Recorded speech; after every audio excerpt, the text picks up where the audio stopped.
And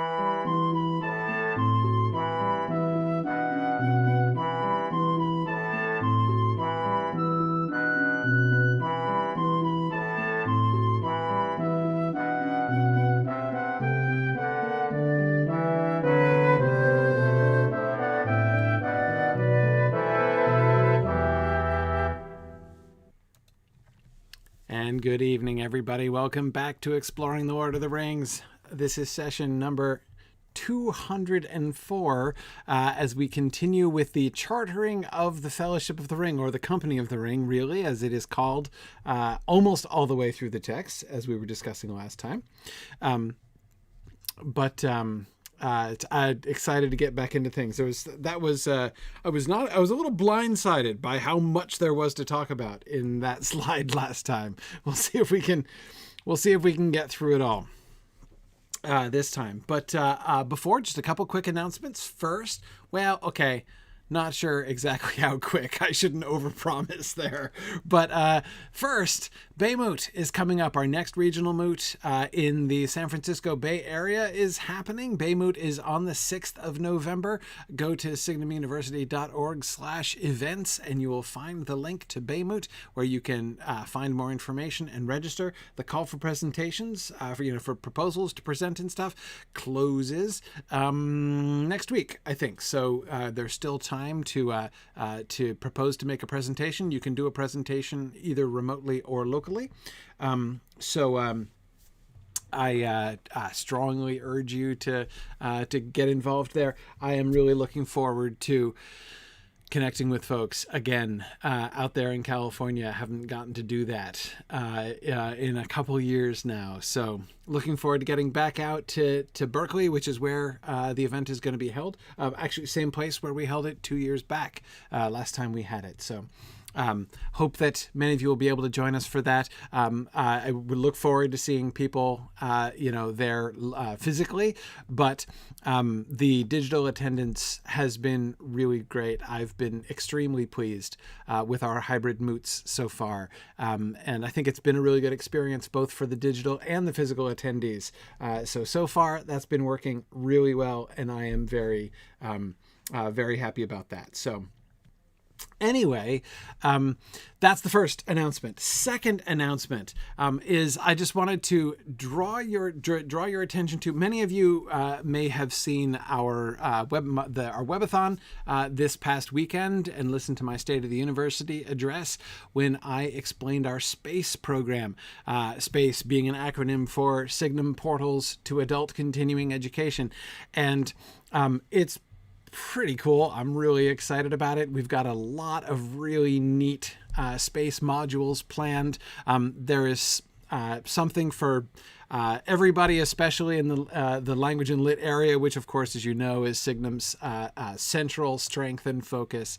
We have introductory language modules. If you want to start learning Old English, if you've always wanted to learn Old English, be able to speak like one of the Rohirrim, we have the opportunity for you to start learning that. If you've already studied some Old English or Middle English or Latin, and you can start learning Latin as well, or you can do some Latin readings, Anglo-Saxon readings, if you've studied Old English before and you want to keep your hand in.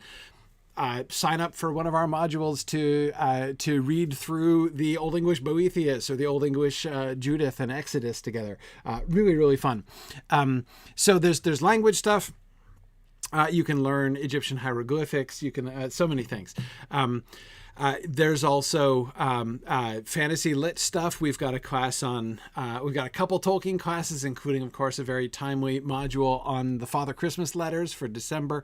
All these modules are going to run in, we're offering them for December.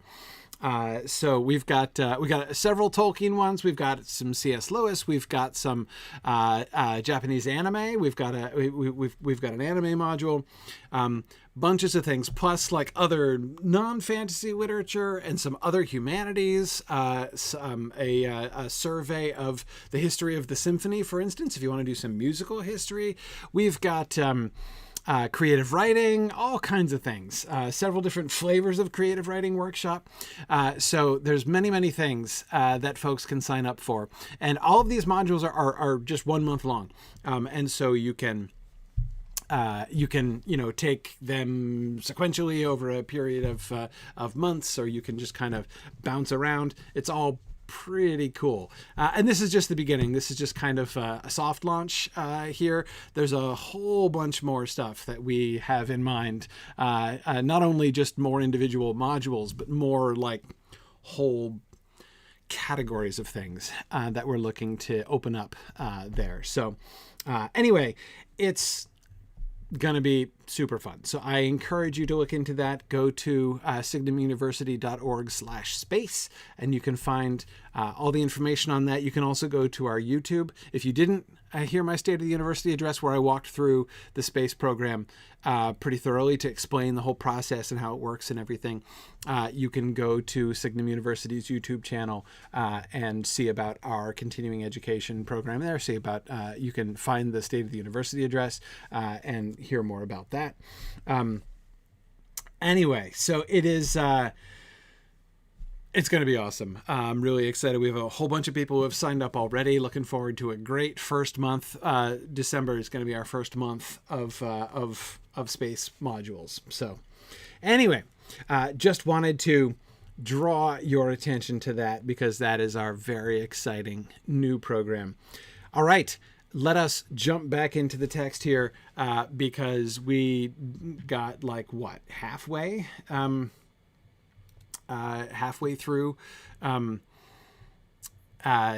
the slide we were doing last time. Yeah. Lisa Linda, that's a really great question that I don't know the answer to, if they have a system of Braille for Old English or Middle English. Middle English in particular has, at least the way that Middle English is presented in almost every modern edition, has almost no non-modern letters. So I would think that could easily be represented in Braille. What they do for Braille for ash and thorn and, other not modern characters in Old English, I'm not really sure, but yeah. Okay. I'm just gonna start at the beginning, and we'll work our way down. We're not gonna redo everything that we talked about last time, but yeah, there's a lot, and it's kind of scattered about. Okay. And I will choose you companions to go with you, as far as they will or fortune allows. The number must be few, since your hope is in speed and secrecy. Had I a host of elves in armor of the elder days, it would avail little, save to arouse the power of Mordor. The company of the ring shall be 9, and the 9 walkers shall be set against the 9 riders that are evil. With you and your faithful servant Gandalf will go, for this shall be his great task, and may be the end of his labors. So we talked a good deal, and I feel a good deal better about the idea of the 9 walkers being set against the 9 riders that are evil. You may remember that I was talking about whether, to what extent the composition of the company of the ring, as Elrond is composing it here, is meant to be symbolic. And if it is symbolic, what's the point of the symbolism? Why represent the other free peoples of the world here? What's kind of the point of that? And I'm not sure I still really quite understand that. On the one hand, it seems fairly simple to understand, everyone who is joining together against Sauron is contributing symbolically, through their representatives, right? So elves, dwarves, men, hobbits are all here gathered together working against Sauron. And yes, okay, but so what? As we said, symbolism is a means of communication, right? It's a way to, I'm not going all the way back to the long expected party, just at the beginning of the slide. That's all. But yeah, it's like, for instance, when Aragorn is going to have representatives of all of the free peoples come forward with him in the parley with the mouth of Sauron, right? That is a symbolic gesture with an audience, right? The mouth of Sauron is the audience, the onlooking attention of Sauron. It's an important symbolic gesture, but it's a gesture that is directed, right? I mean, there's a target audience for that gesture there.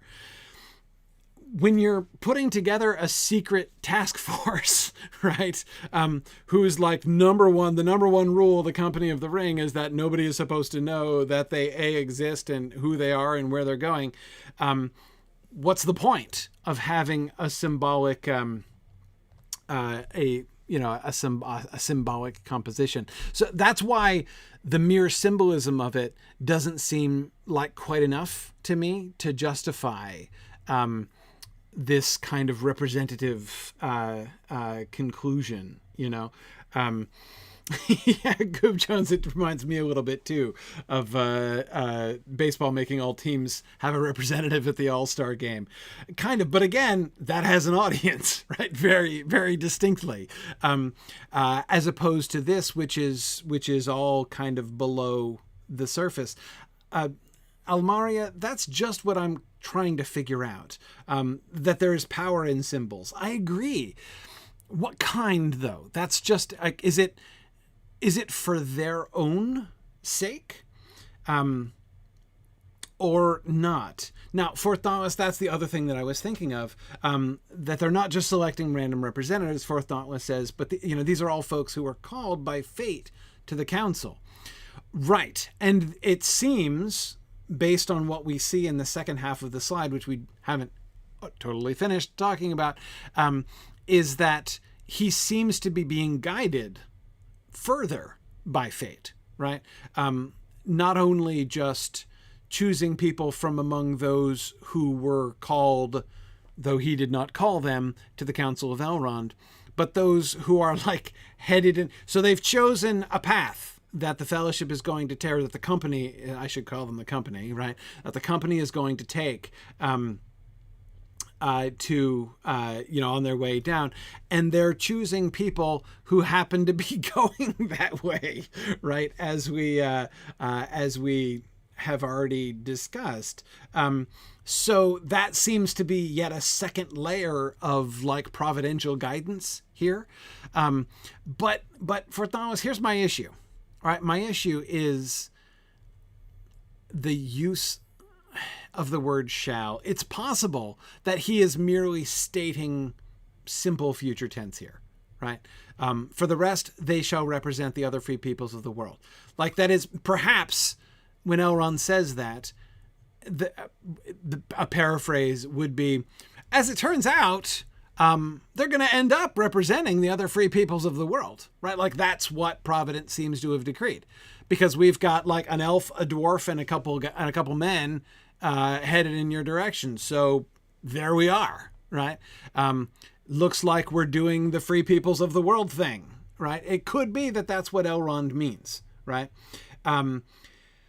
But it sounds a little bit more top down from Elrond to me, right? When he starts off by saying, I will choose you companions to go with you. And even for the rest, they shall represent the other free peoples of the world, sounds like he has decided that.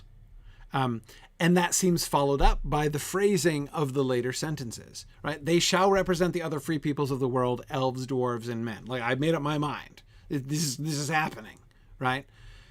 Legolas shall be for the elves, and Gimli, son of Glóin, for the dwarves. Now, again, as we talked about, he's clearly spoken with them already. They're willing to go. He's not just dragooning them into going along here. They have not just been voluntold. But again, they shall represent the other free peoples of the world, elves, dwarves, and men. Sounds like a plan. That sounds like his initial vision for what the company should be like. And the question was who, right? The question was which. Yeah.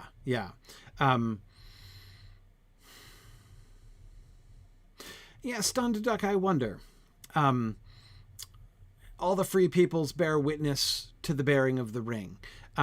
Is it important, not in a purely, not in a symbolic sense in the way that I was describing before, that kind of like symbolic message, right? But as the significance of, it's like having your cake and eat it too, right? Right? Like, how do you, on the one hand, have the active participation of all of the free, make this a community effort, right? The entire community of the free peoples is behind this ring bearing, this quest of the ring, right? And yet still keep it a secret, right? Because we can't like tell it, we can't exactly publish it around, right? So you do representatives, right? Yeah. I think that's that. I like that. That seems to me, and again, when we talk about like the power of that kind of symbolism, that's exactly what I meant when I said, like, what is that power? How does that power work? What seems to be the idea behind it there? And I think that seems to be a good way to see it. Matt, yeah, I agree with you. Let's make sure we come back to that when we get to Gimli's conversation with Elrond, which is really interesting in the context of this. I've always kind of chuckled at Elrond and Gimli's conversation and their exchange, and I still find it kind of funny. But it now seems much more momentous, having looked more carefully at this passage. Yeah. Now, JJ, that's another good way to think about it. It's also symbolic to Frodo, right? Yes, I agree. If there is a target audience, Frodo could be the target audience of the symbolism, right? Instead of the active defiance that, the collective showing up at the Black Gate is, with Aragorn there at the end. Here, it is the collective, so that Frodo will go forth in the knowledge that he has the support of all of the free people go with him in their representatives, right? So again, everybody literally can't go, but in general, like symbolically, everyone is. I like that as well, and we can think of it therefore as a way of kind of boosting Frodo's morale, which, as we've discussed, is an enormously important point, right? Arguably, the most important, more important than any kind of skill or strength, right? Again, you think of, like in the movies, in the movie when they're all like, you have my bow and my axe, right? They don't need the bow, and Frodo doesn't need the bow and the axe. What he really needs. It's not like the best axeman ever and the best bowman that he needs. Like, that's not what qualifies them to be in the company, or that's not what's the most important thing about their being in the company. The most important thing about this company, as Elrond said from the beginning, right? It's not going to be about strength or wisdom. So you don't need to put together, the point is not to put together the all-star team, right? That's not how this is supposed to work. That's not why the people are being chosen. But the most important thing they can do is help Frodo, encourage. That's all that matters at the end of the day, right?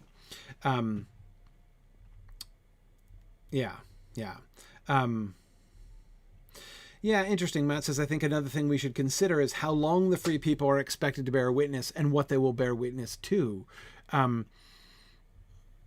Yes. You're right. There are going to be a number of things. The Legolas, Gimli, Aragorn unit, Matt, as you're suggesting, especially when they're accompanied by Merry and/or Pippin, right? They're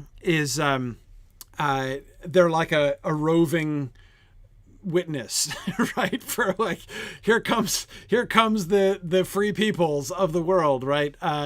Coming. And so now, because Legolas and Gimli and the hobbits are there, the free peoples of the world take part in everything that happens, right? And bear witness to everything, including, as you suggest, the parley at the Black Gate, as well as like Gandalf's return and stuff. It's true. It's true. Yeah. Exactly.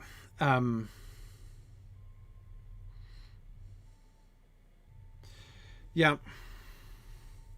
Yeah, they are looking for the best team, not necessarily the best players. It's true. Though again, it's not even about the strength of the team as a whole, right? It's about what? Exactly. Well, first and foremost, it's about providence, right? I mean, the Elrond's MO seems to be primarily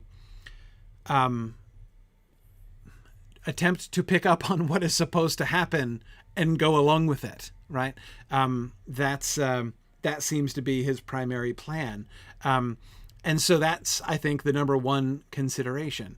Now, I saw someone, and I've already forgotten who it is or who it was pointing out that Legolas and Gimli are not exactly going their way, and that's true. They're not like, Gimli's not like, oh yeah, I was headed down to the Red Horn Gate anyway because I always go home to Erebor by like marching 100 miles south first. Like that's not his normal. It's a bit out of his way. Him and Legolas both, right?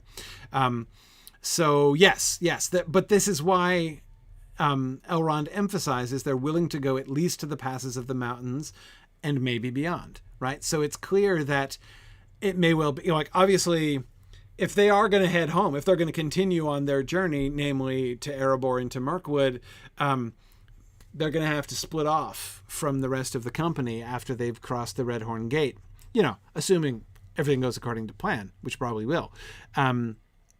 But that's, of course, going to be up to them. It's uncertain what is going to be happening, whether they will choose to continue after that point. But the fact that they are... he raises at least the possibility, right, of them choosing to actually continue on their real journeys, their real own particular journeys, suggests that, yes, they have agreed to go the long road, right, in order to bear the, to be with, to be members of the company for a time, right? Yeah.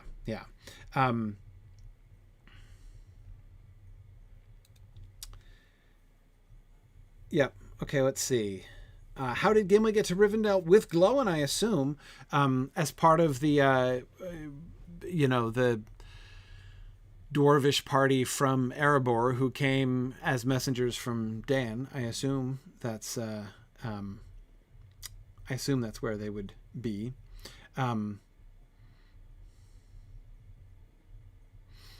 Yeah.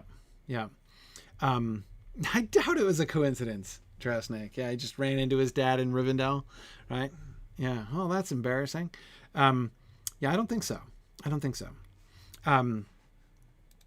Yeah, Logan, great question. Do I think anyone sent a message back to Thranduil to tell him not to expect his son back for a while? I like to think so. I like to think that that Elrond arranged to say, your son is taking the long way home. I think probably he had somebody who could go on that message. But Green Great Dragon, you're right. In elf time, are they even going to notice that he's gone? Right? It's only been, the whole thing takes less than one lore, 1 year of the sun. Who even notices a small jaunt like that, right? He probably is not out even past his curfew at that point. Yeah, exactly. Right. Zach says, son going to Mordor. Stop. Don't expect him soon. Stop. Yeah, something like that. Exactly. They'll use the elf telegram service. Yep. Yeah, as long as he's back, I agree. In the next 10 years, they'll be fine. Yeah, exactly. Yeah. Do you think elf teenagers have, curfews in years or like months, or how do you think it works? I'm not sure. Yeah. So, Corey, I think there's pretty strong evidence the elven leaders do not speak over distances. That's a movie thing. And I think it's pretty clearly counterindicated.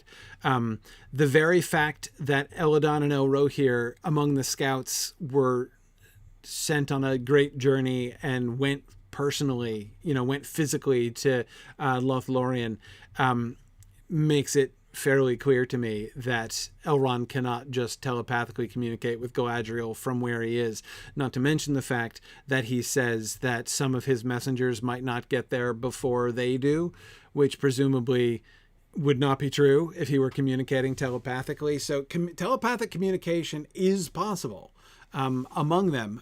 We know that Gandalf and Elrond and Galadriel can communicate telepathically with each other. We certainly will see Galadriel communicating telepathically with people, but that is certainly not able to happen over distances like that.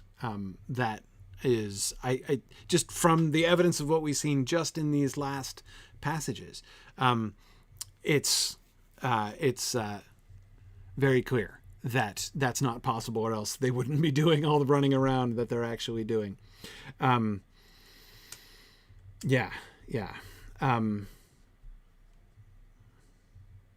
Maybe it's line of sight. Yeah, I don't know. Not really sure.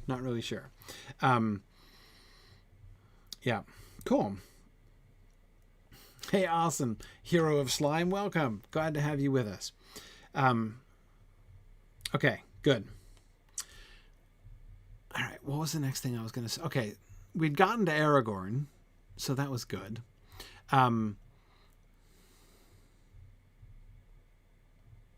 Okay, let's go back to Aragorn. For men, you shall have Aragorn, son of Aerothorn, for the ring of Isildur concerns him closely. Let's just think about that for a second. For the ring of Isildur concerns him closely. He has put already Gandalf in a special category, right? Frodo has promised to be the ring bearer. Sam has promised to go with him. So Elrond has already set you and your faithful servant, right, as sort of one subunit of the company, right? They're the ones who are going in the actual quest, right? And there's also going to be people who are going to be around them, right? And this is, you may remember I was commenting on this in my session title for last week, which I called The Fellowship Near the Ring, right? Because the actual relationship between the Fellowship and the Ring is not that clear, right?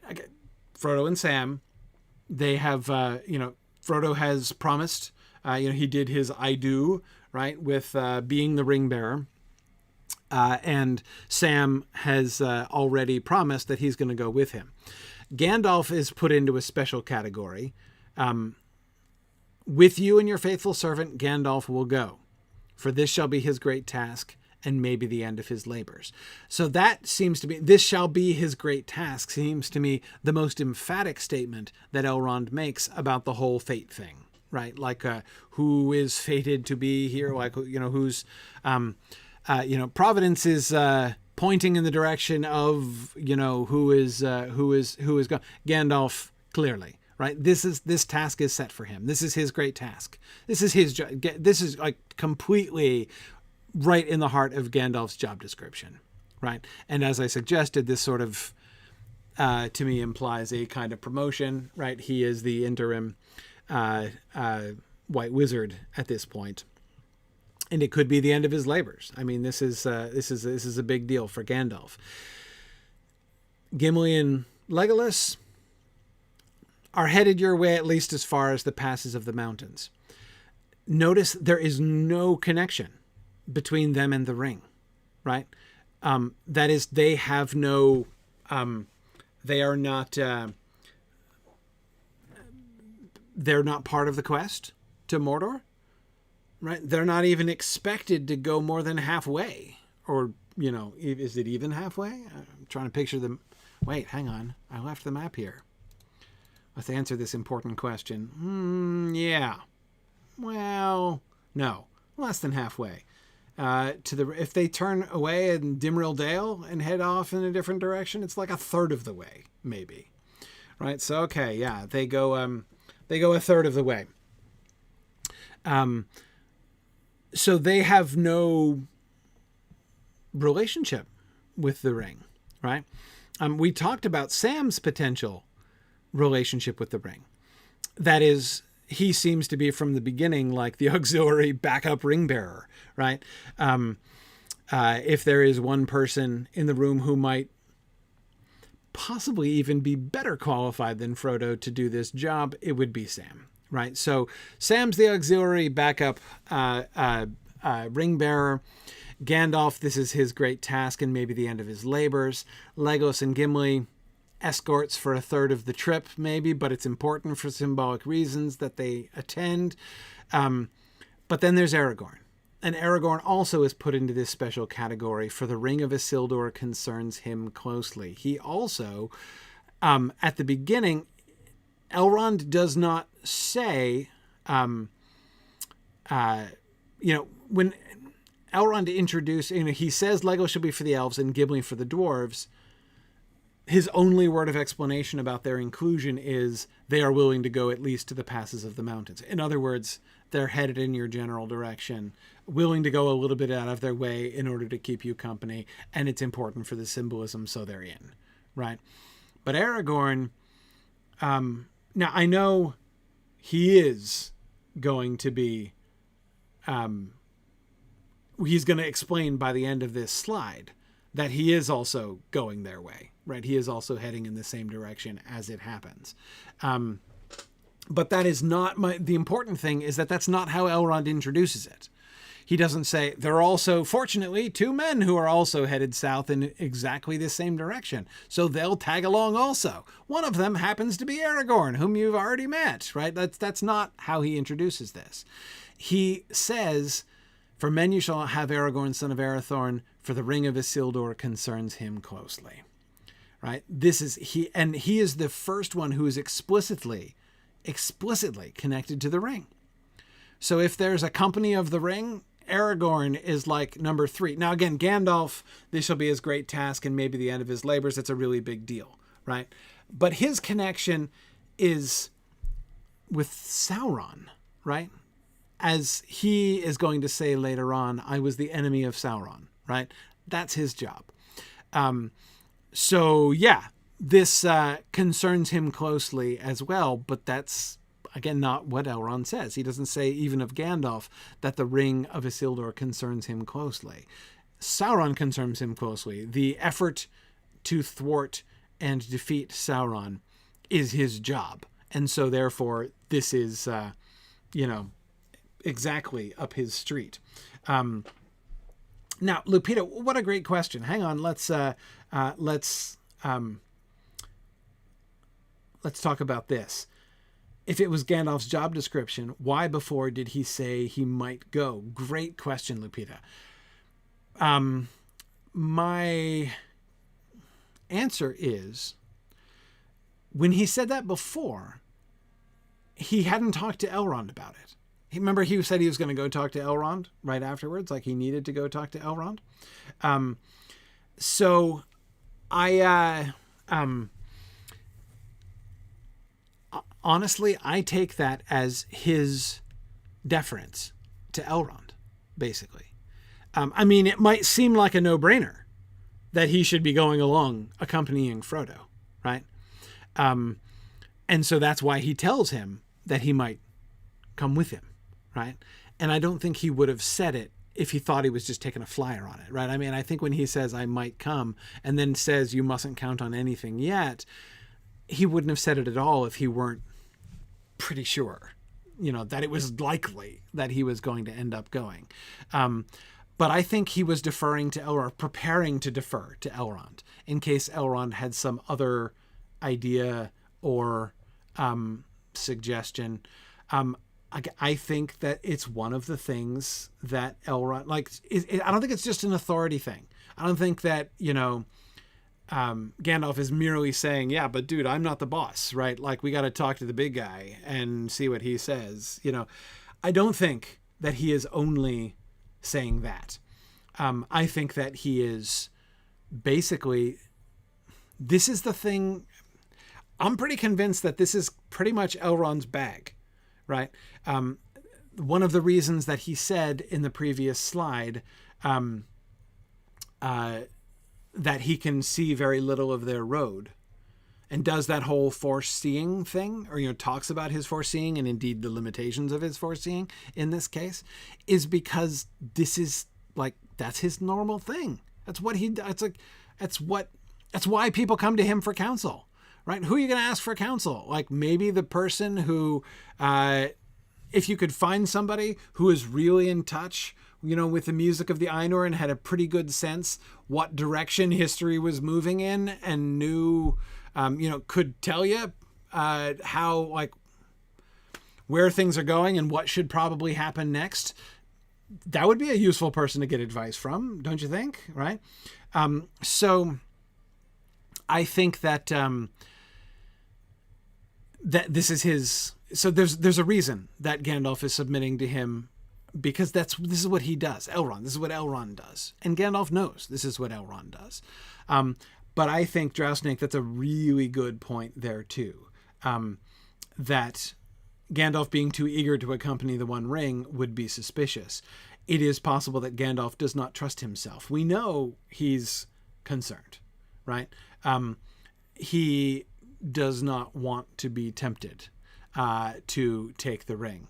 And if he just unilaterally says, well, I'm totally coming, right? I'm absolutely making the escorting of the ring my business.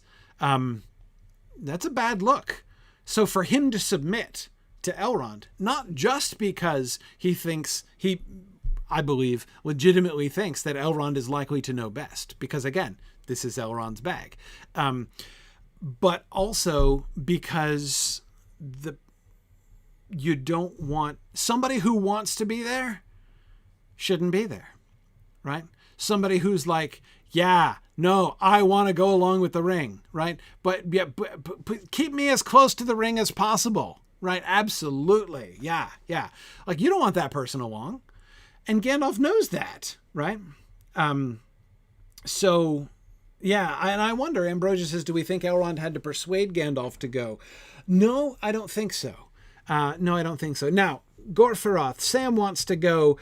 No, Sam, exactly, Ambrosius Aurelianus. Sam wants to be with Frodo. He doesn't want to go along with a ring. And I think that Elrond could read clearly enough that he is not giving the first thought to the ring. All of his thought is only for his master. And that makes Sam the safest possible companion for Frodo. The safest and best possible companion. Yeah. I mean, it is. This was a principle that Gandalf believed in. This is a principle that Tolkien believed in general. That you should always be cautious of people who want to be leaders, right? Noli Episcopari is the only real method here. Noli Episcopari, which means I do not want to be bishop. Whom do you elect as bishop? The person who says, I don't want to be the bishop. And so saying Noli Episcopari is part of the formula for bringing in a new bishop. Consecrating. I always forget the right verb. Consecrating a new bishop, I think, is the right word. Yeah, the same reason why I have an implicit distrust of 100% of presidential candidates. Like, the biggest problem that they have in my book is that they all want to be president, right? So, like, if you're running, you're suspect. Like, that's, you got to be careful about anybody who wants to be president, right? That's a bad sign. It's a red flag across the board. It's a red flag. And so, yeah, so if Gandalf is too gung-ho, now, is he unwilling? Does he need being talked into it? No, I don't think he does. I think that's why he said what he did, because his instinct too, right? His own intuition says, this is my great task and maybe the end of my labors, right? So I think he knows that it's his job to go along. Yeah. Firmius Boojum, Douglas Anderson was absolutely spot on about that. Anyone who's capable of getting themselves made president should on no account be allowed to do the job. Yep. No, that's exactly it. Anyway, yes. And I agree with you guys about the, when it becomes a formula, then it becomes utterly unreliable. No, you're absolutely right. And Tolkien knew that too. Yeah. Anyway, so those, I think, are like the things contributing to why Gandalf was basically checking with Elrond. Not just because Elrond is the boss of him, right? But there are, for those reasons, very good reasons why he would submit to Elrond's judgment, put himself in Elrond's power in that way, and let Elrond make the decision instead of himself. Because as he has said, I don't trust myself in this. And I assume that goes for this as well. As for any foreshadowing of his fate at this point, Silk Westcott, no. Do I think he has a premonition that he's going to die on this quest? No. I think he's willing to die. I mean, this is his great task. Like, this is what he's for, right? And so if he's not willing to face death for the sake of this, then he has left the path, right? And he knows that. I mean, that's one symptom, or not symptom, that's one manifestation, right, of him already heading in a Saruman-manic kind of direction. When your own purposes, your own desires, your own interests become more important, and then you begin to shift your ends and means around and have a difficult time. Yeah.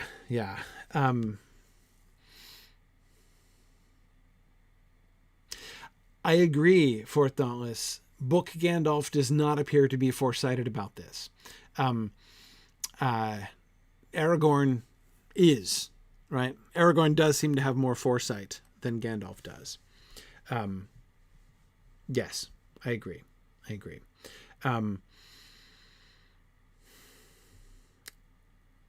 Tomas, I don't know. That's a great question. Would Gandalf see the end of his labors as a relief to be back to his happy life in Aman, or is it more of a sad note? Elrond mentions it like it's a happy thing, right? I mean, this shall be his great task and maybe the end of his labors sounds like, and then he can retire, right? So I think that's a good thing, right? He seems to be throwing that out as a good thing. I can't imagine that that's a threat, right? At least it would be a very strange way. If what he's attempting to deliver at that point is foreboding, right? Then that would be a strange way to package it. The end of his labor, be the highly euphemistic way to frame it. Yeah, it's a fulfillment of its purpose. I agree.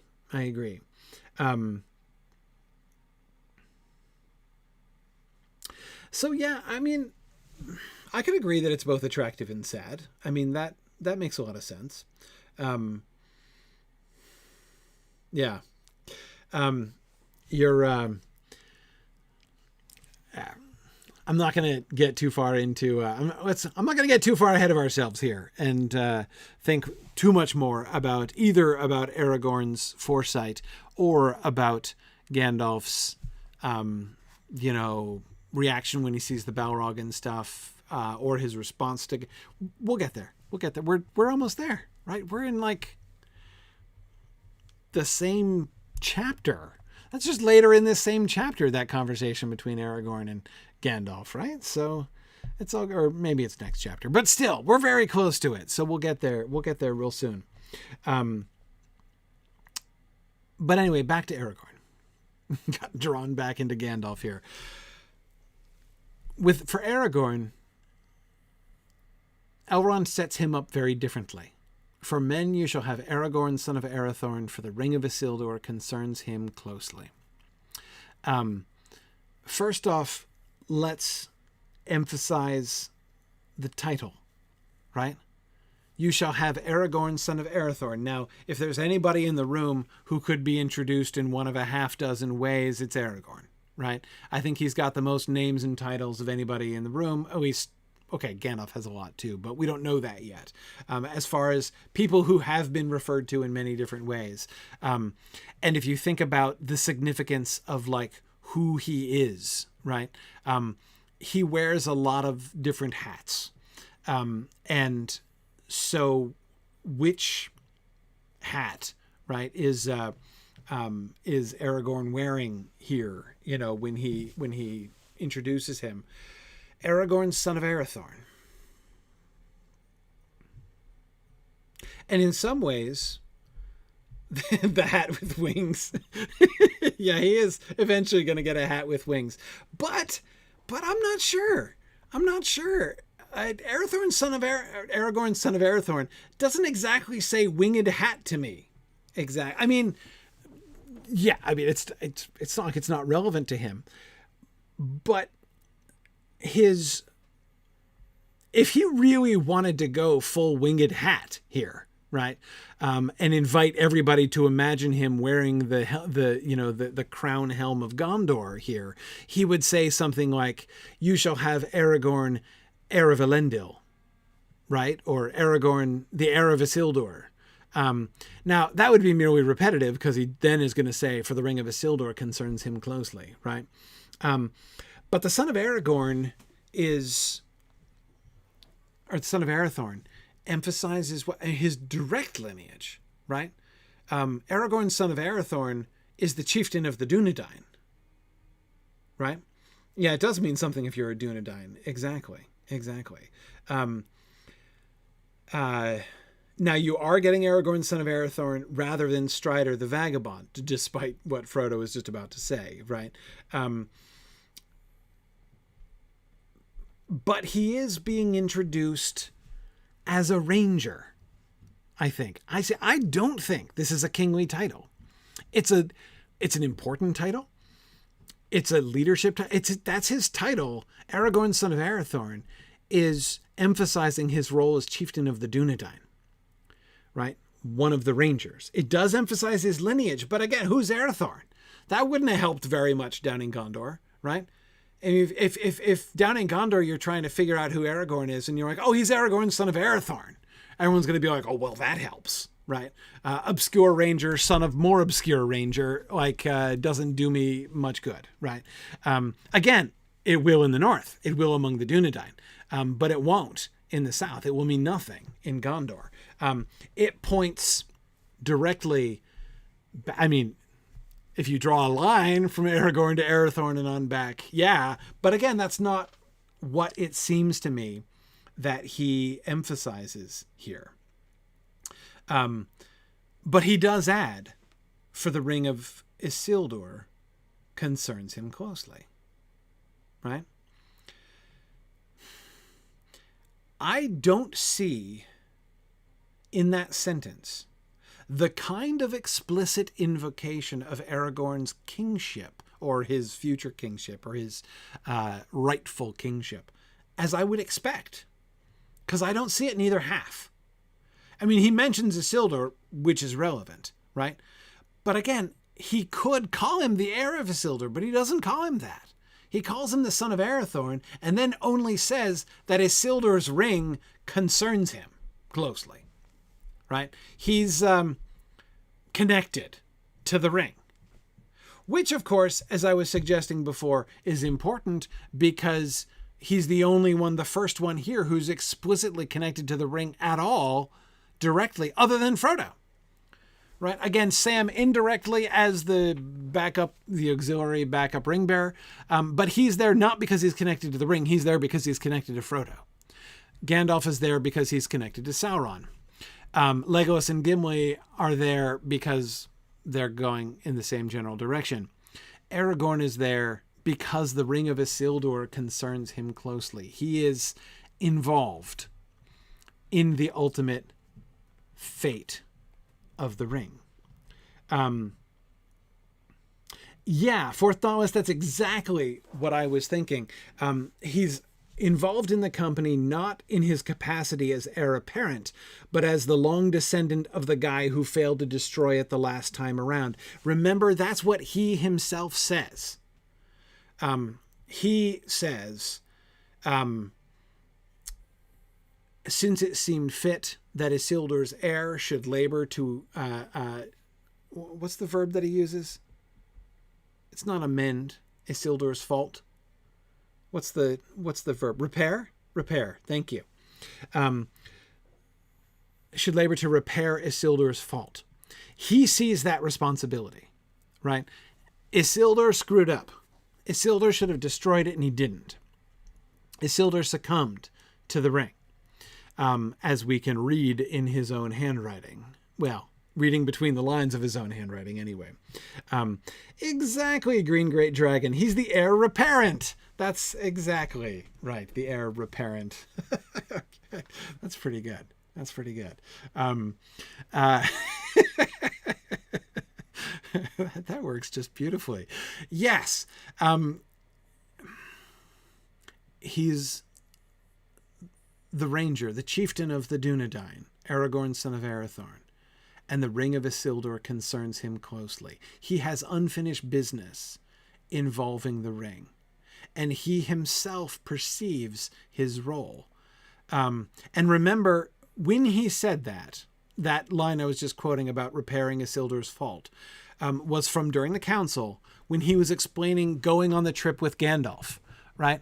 All of that labor that he went through to try to hunt down Gollum to help Gandalf get some kind of lead on the ring, right? And the history of the ring, some confirmation of the ring, that he felt it was his duty to undertake because it seemed fit to him that Isildur's heir should labor to repair Isildur's fault. Here, I did, Mad Violinist, miss your characterization of Sam as the utility ring fielder. Yeah, no, that you're right. That went completely over my head the first time. But I like this. Is he a super utility ring fielder? He might be. I think he is. Yeah, very good. So anyway, the point is his statement about repairing Isildur's fault came long before he'd ever even met Frodo. Long before he'd ever directly encountered the ring at all, right? And yet we have seen him take on himself responsibility, not for the ring, not for protecting the ring, like his specific responsibility that he has taken on himself and took on himself long before any of this was known, before he'd met Frodo or any of this stuff, was to repair Isildur's fault, right? To labor to see the ring destroyed, as Isildur did not do. So it's interesting, therefore, and I think pretty important, that Elrond brings this up. The Ring of Isildur concerns him closely. That was Aragorn's own opinion, right? That was his own view before. And Elrond here seems to me to endorse this pretty strongly. Yes, the line of Isildur and the ring have unfinished business. Elrond seems to agree with that.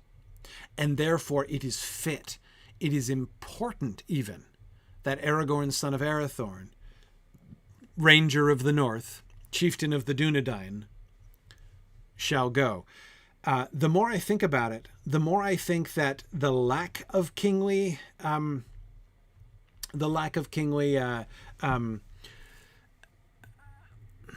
titles, emphasis from Elrond here, might actually be pretty important, right? Because to frame it that way, I mean, if he were to say, for men, you shall have Aragorn, heir of Elendil, for the Ring of Isildur concerns him closely, right? That would sound like it would set him up to repeat Isildur's issue, right? If he goes along because he is so important, right? Because he is, it is his birthright to, because it should all be about taking up his birthright, right? That would be a bad look. That would be a bad look and would set him up in a bad way for resisting the power of the ring. Well, that's interesting, Matt. Matt points out that there are only 2 people in the Fellowship who will not have the son of somebody else formulation applied to them. Only Gandalf and Legolas are not going to be introduced or discussed at any point as introduced as son of somebody else. Gimli is named son of Glóin right there. You'd think Thranduil, the king of the elves of Northern Mirkwood, might get a nod. No, we don't care. We don't care. Yeah.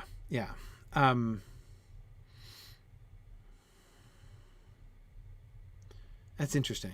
Yeah, Gandalf, of course, technically doesn't have a father, so that would make sense. He's not really the son of anybody.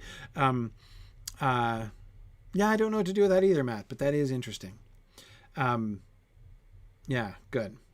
And I agree, there is something that has to be done first before the concept of kingship is brought up, or concept of son-in-law is going to be brought up, as several of you have mentioned. But I agree. Yes, Steve, exactly. Identifying him as the heir of Isildur equals he has a claim for the ring equals bad. Exactly. Remember they talked about that. Remember Frodo's first reaction when he found out that Aragorn was the heir of Isildur was like, then it belongs to you and not to me at all, right? He expected Aragorn to claim it, right? Hey, family heirloom. Thank you very much for its return. Appreciate that. Now I've got 2 swank multi-millennial aged rings, one to wear, one on each hand. No, right? And of course we know that is not, in fact, what Aragorn is going to do. But even Frodo makes that association, right, at the beginning. Yeah.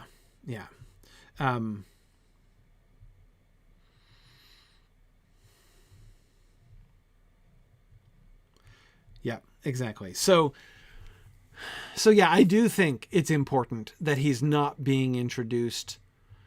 He's not being placed in the company because of his kingly credentials. He's being placed there because he is, the Ring of Isildur concerns him closely. The glance at his own father is enough to establish, because you guys are right, pointing to his pedigree, like even to his dad, right, might not mean much to anybody down in Gondor, but it is gesture back in the direction, right? I mean, you point back to Aerothorn and there's that line of kings that goes all the way down. Like, remember the line of kings they saw in that vision from Tom Bombadil, right? There's that line of kings that eventually goes all the way back to Elendil. So yeah, I mean, that happens. But it's still, but it's pretty gentle, and it definitely is not,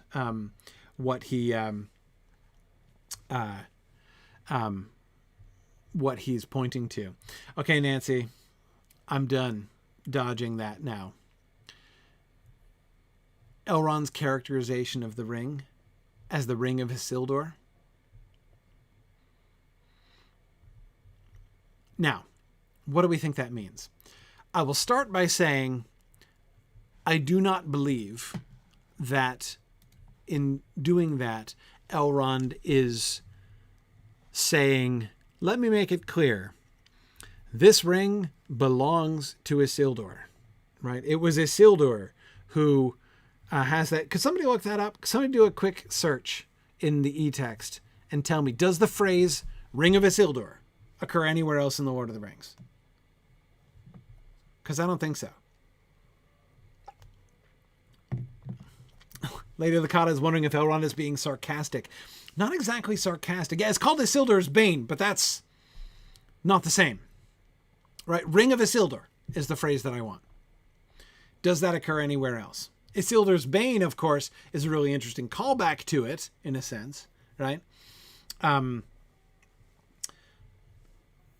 Yeah, Bart is saying Elrond is essentially calling it Isildur's screw-up, I think. Something like that. But again, I think that he is... I think that he's... It's not a coincidence, right? That he is... I mean, I mentioned how it would be like kind of repetitive, right? For him to first call Aragorn, Aragorn, heir of Elendil, for the... Aragorn, heir of Isildur, for the Ring of Isildur, concerns him closely, right? It would not only be repetitive, it would also be making the point rather emphatically, wouldn't it? That is, I do think, Nancy, that the reason he calls it the Ring of Isildur is to remind, even perhaps to remind Aragorn himself about this connection, right? It is the Ring of Isildur in the sense that Isildur claimed it, right? And it only concerns, the ring only concerns Aragorn closely because Isildur did claim it. It was that claim that made the ring Aragorn's business.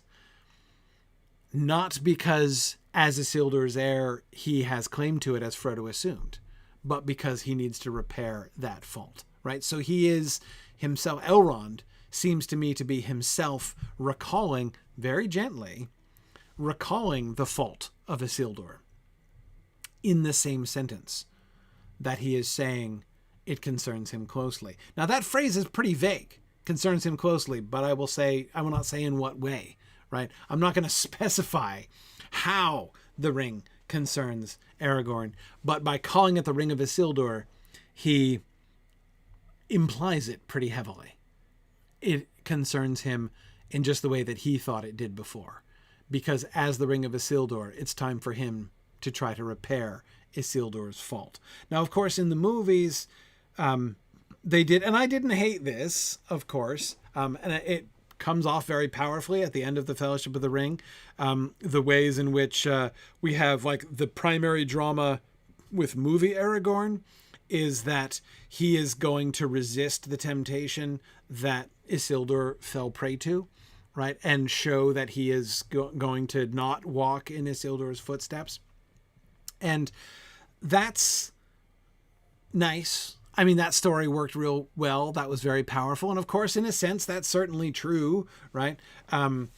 It's certainly true that he does do that. I mean, Book Aragorn also does not claim the ring for himself, right? The only difference is he's succeeding at that all along the way. From the first moment when Frodo offers it to him at the council. And he's like, no, not mine. I'm good. Right, Green Great Dragon, that's Faramir's moment. Exactly. They took that moment away from Faramir and gave it to Aragorn instead. Try not to throw things. Those of you who are Faramir fans, I know that's the greatest resentment that Faramir fans have about the films. But the point is that that's not the dynamic between Aragorn and the ring that is really emphasized in the text. And certainly here, the way that his relationship to Frodo and Frodo's quest and to the ring itself is being framed as they're setting out with the company here is it is my duty to repair Isildur's fault. It's not like explicitly it's not like a prerequisite to becoming king and therefore marrying Elrond's daughter. It's not a prerequisite to be king. It's more like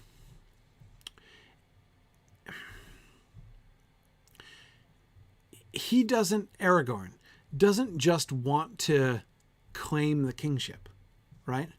His job is not just to find a way to park his backside on the throne of Gondor, right? He wants to heal Gondor and to heal the throne of Gondor by first accomplishing what Isildur failed. Isildur brought about the beginning of the decline and fall of Gondor and Arnor by his claiming the ring, right? Like, the rule of the line of Elendil got off to a really bad start because of Isildur's choice to keep the ring. That was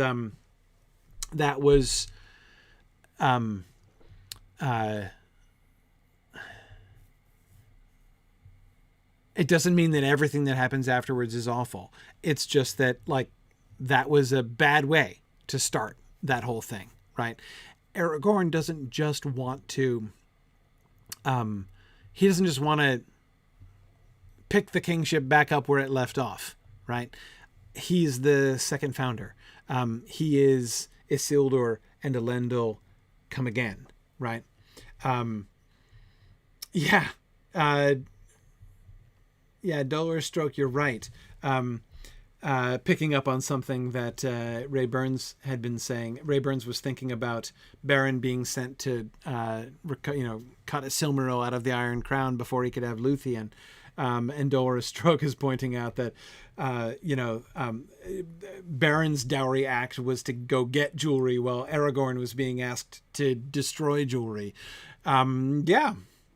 I mean, there's a really interesting anti-parallel, which certainly shows that Elrond is a good student of history, right?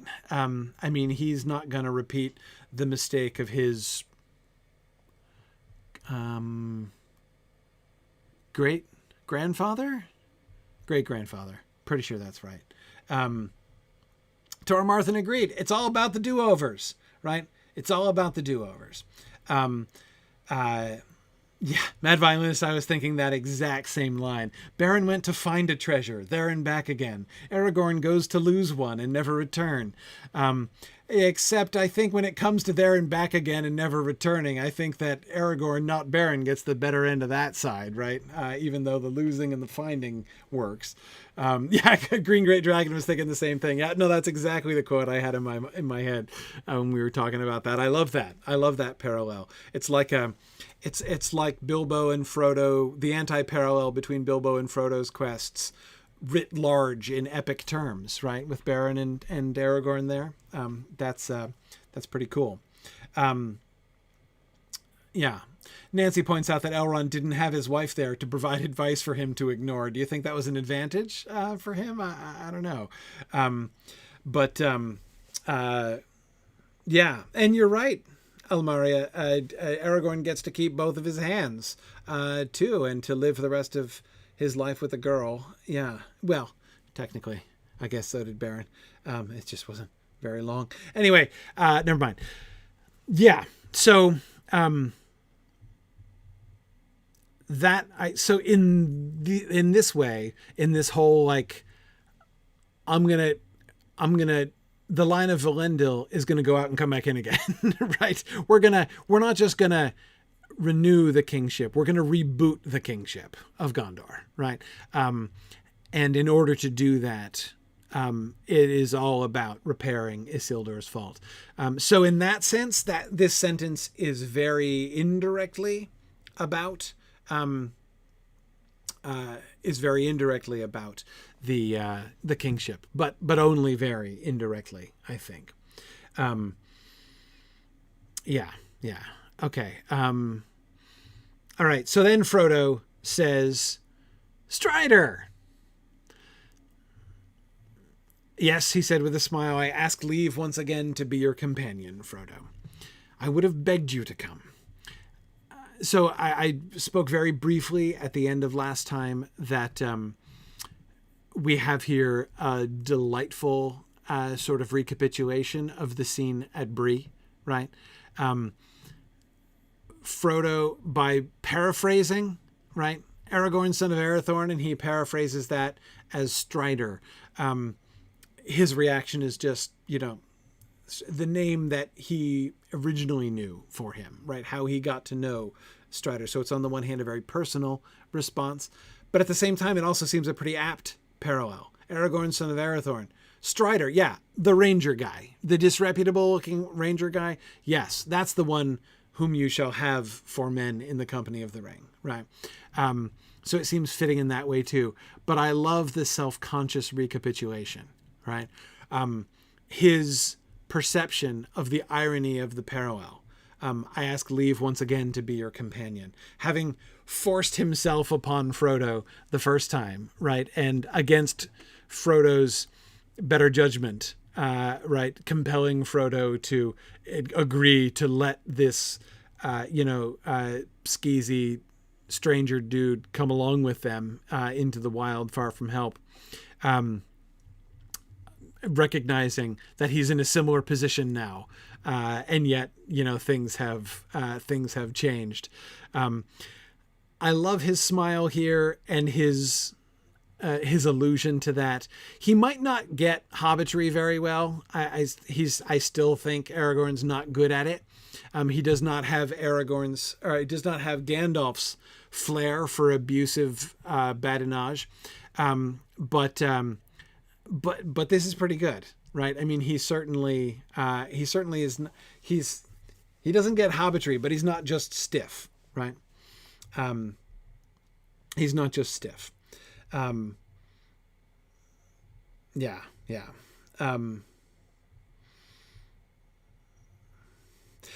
I also am wondering what Butterbur would have said about Strider going along on this. And I wonder if in his smile he's imagining that too, right? The reaction of Butterbur, right? When Butterbur hears that, your own business maybe, right? Is that what is that the advice that Butterbur would set against Elrond's advice here? Yeah.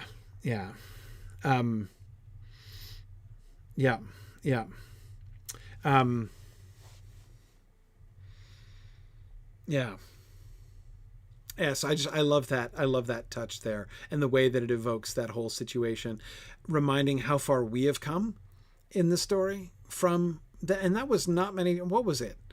1, 2, 3, 4, 5 chapters ago? I mean, it wasn't a whole long time ago. I know it was several years back for us, but yeah. Could Frodo have said no? Well, on the one hand, Goob Jones, I think it's important to note that this is not exactly, and this is another important difference from the movie, right?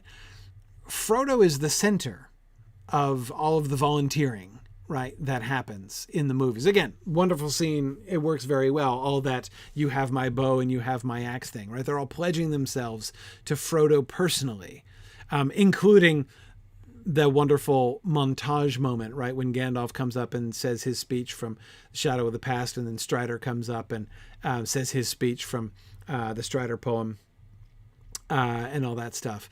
Frodo is very much the center, who is like, kind of taking their service, like taking their promise. They're pledging themselves to him. That's explicitly not, on the one hand, what's happening here, right? Elrond is informing him. And it doesn't sound, Goob Jones, like he's got like he does have a choice, right? For men, you shall have Aragorn, son of Aerothorn. Like that's what's happening, right? You're going to have, now, of course, I'm pretty sure that Elrond knows Frodo's not going to say no, right? But he doesn't give him a chance to say no to Legolas and Gimli, who doesn't know it all either, right?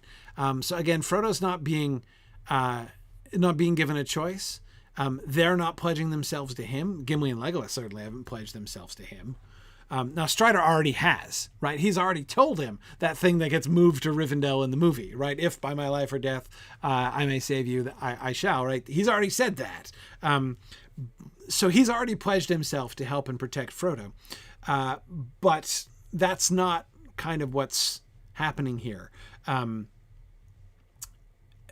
By saying, I ask leave once again to be your companion, that's Aragorn's initiative, and it's a joke, right? It's an inside joke when he says that, not because that's the actual situation that Elrond is setting up here. You know what I mean? Yeah.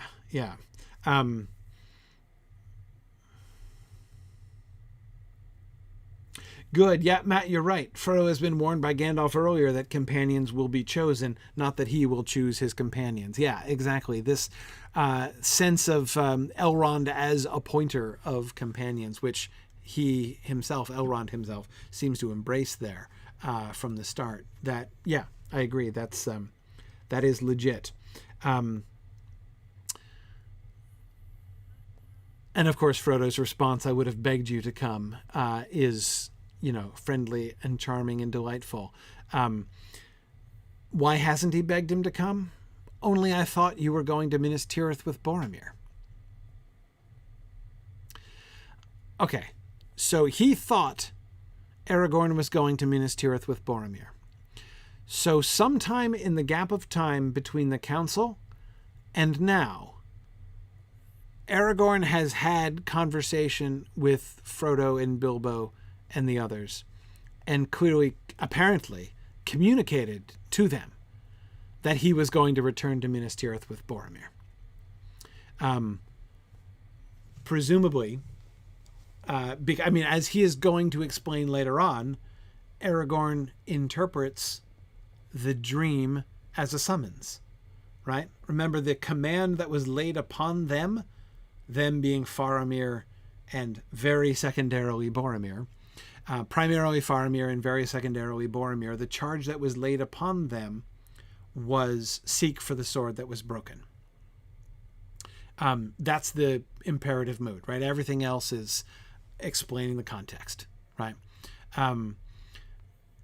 Seek for the sword that was broken. They have found the sword that was broken, right? Boromir found the sword that was broken, and now she'll understand the remainder of his riddle. Aragorn hears that as a call, believes he is supposed to come to Minas Tirith. His path, again, in the question of what are you meant to do? What does Providence have in mind here? What is supposed to happen? Aragorn's it's clear. What is supposed to happen? First and foremost, top of his list.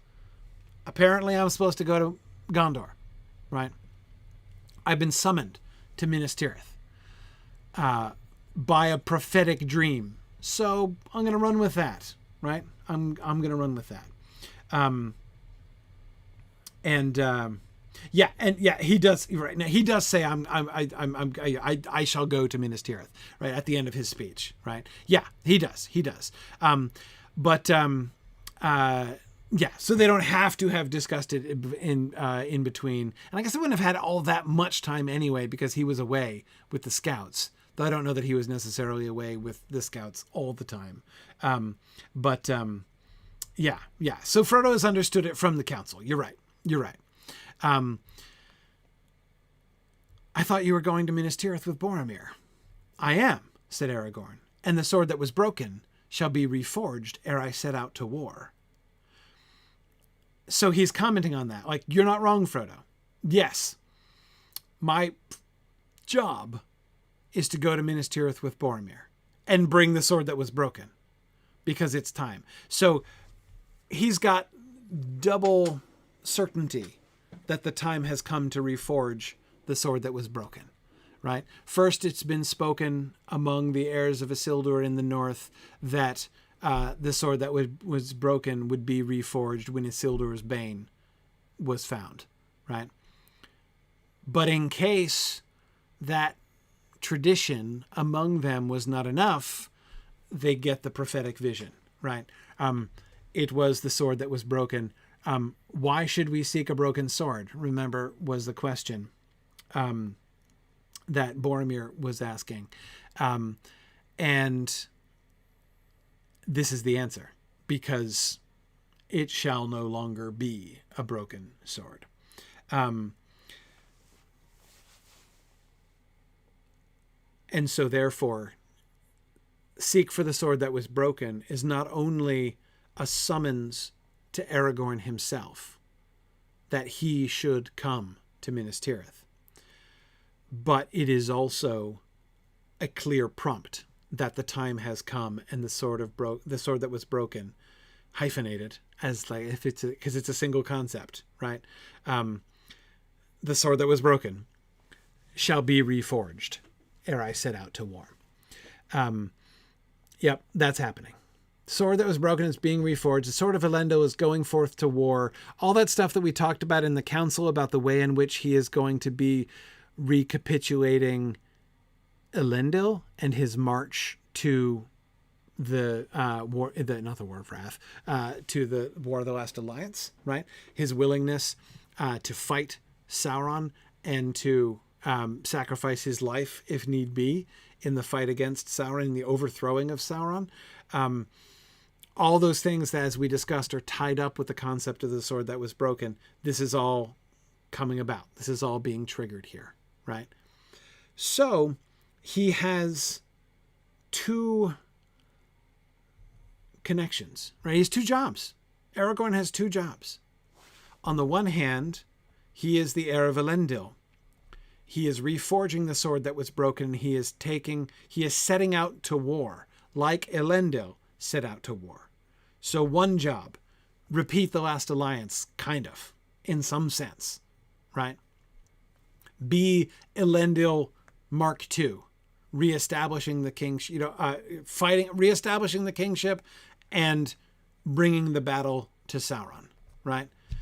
But at the same time, his other job is repair Isildur's fault.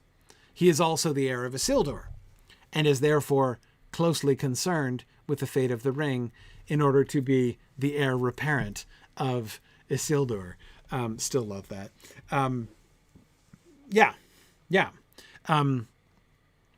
He's got those two jobs. And so Frodo is the first one to notice, right? Aren't these two things in conflict? How can you do both?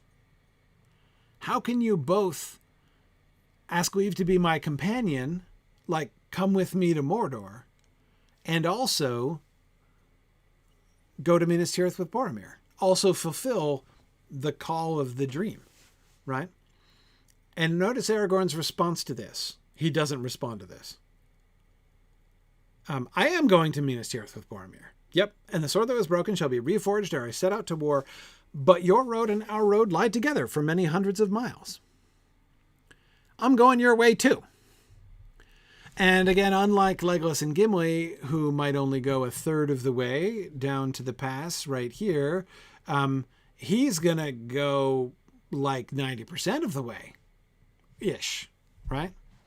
So, yeah, no problem, right? For many hundreds of miles, your road and our road lie together.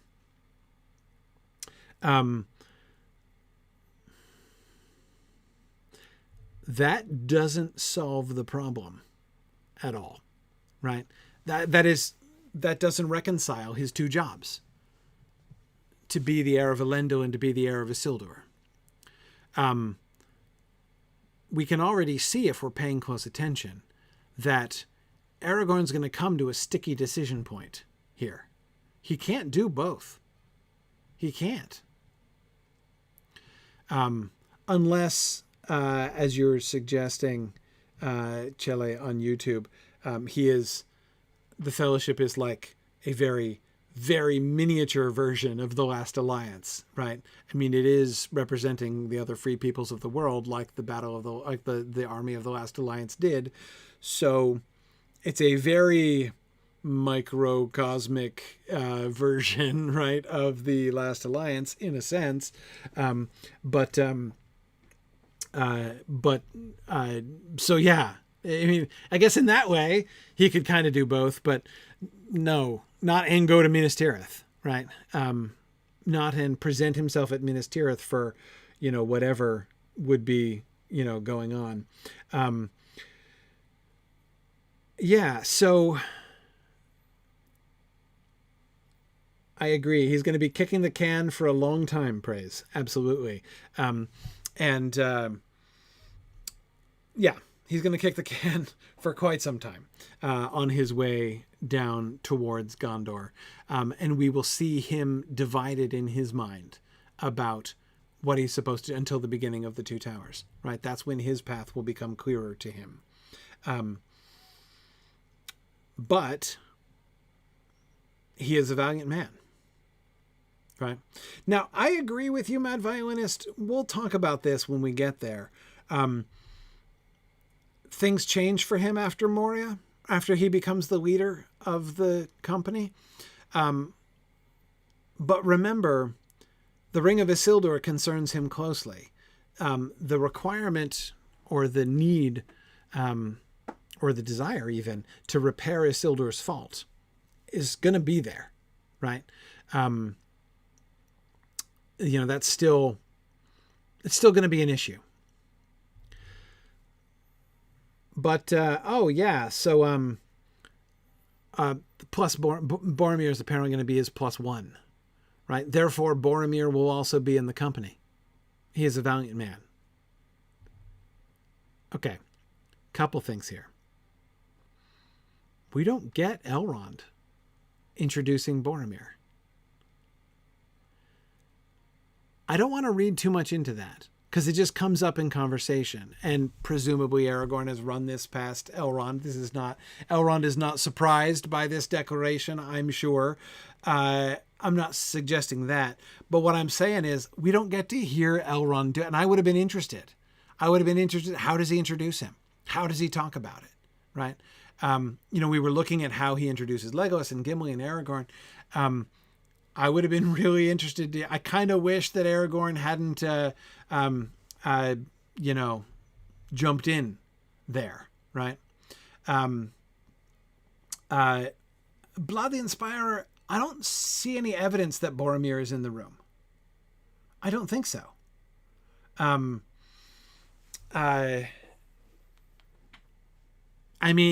Do we know that he's not? I'm not sure. Gimli and Legolas don't seem to be in the room. We didn't even know that Aragorn was in the room until Frodo says, Strider!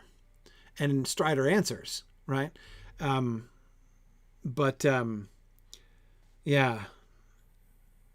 So as far as we know, Vilori, Aragorn is the only one lurking.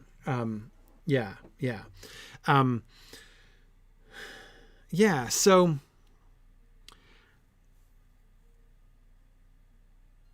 But your road and our road lie together for many hundreds of miles. So the Ring of Isildur concerns him closely, but he's still just going in the same direction they are, right? He does say, when it comes to it, Minas Tirith for me. That's my destination. And Boromir's destination for sure, right? He's headed to Minas Tirith. That's his whole thing, right? He's got to get back. Notice something, though.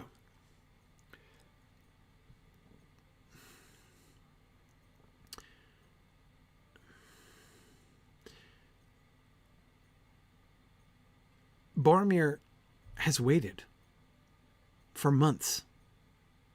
He's been hanging out in Rivendell for months.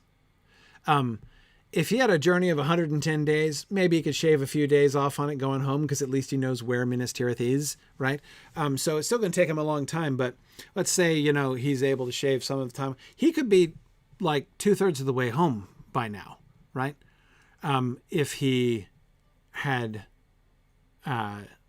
just taken off, maybe had a really good nap after the Council of Elrond, eaten lunch finally, had a nap, taken off, to return to his people and to, the armies he's meant to be leading and stuff, right?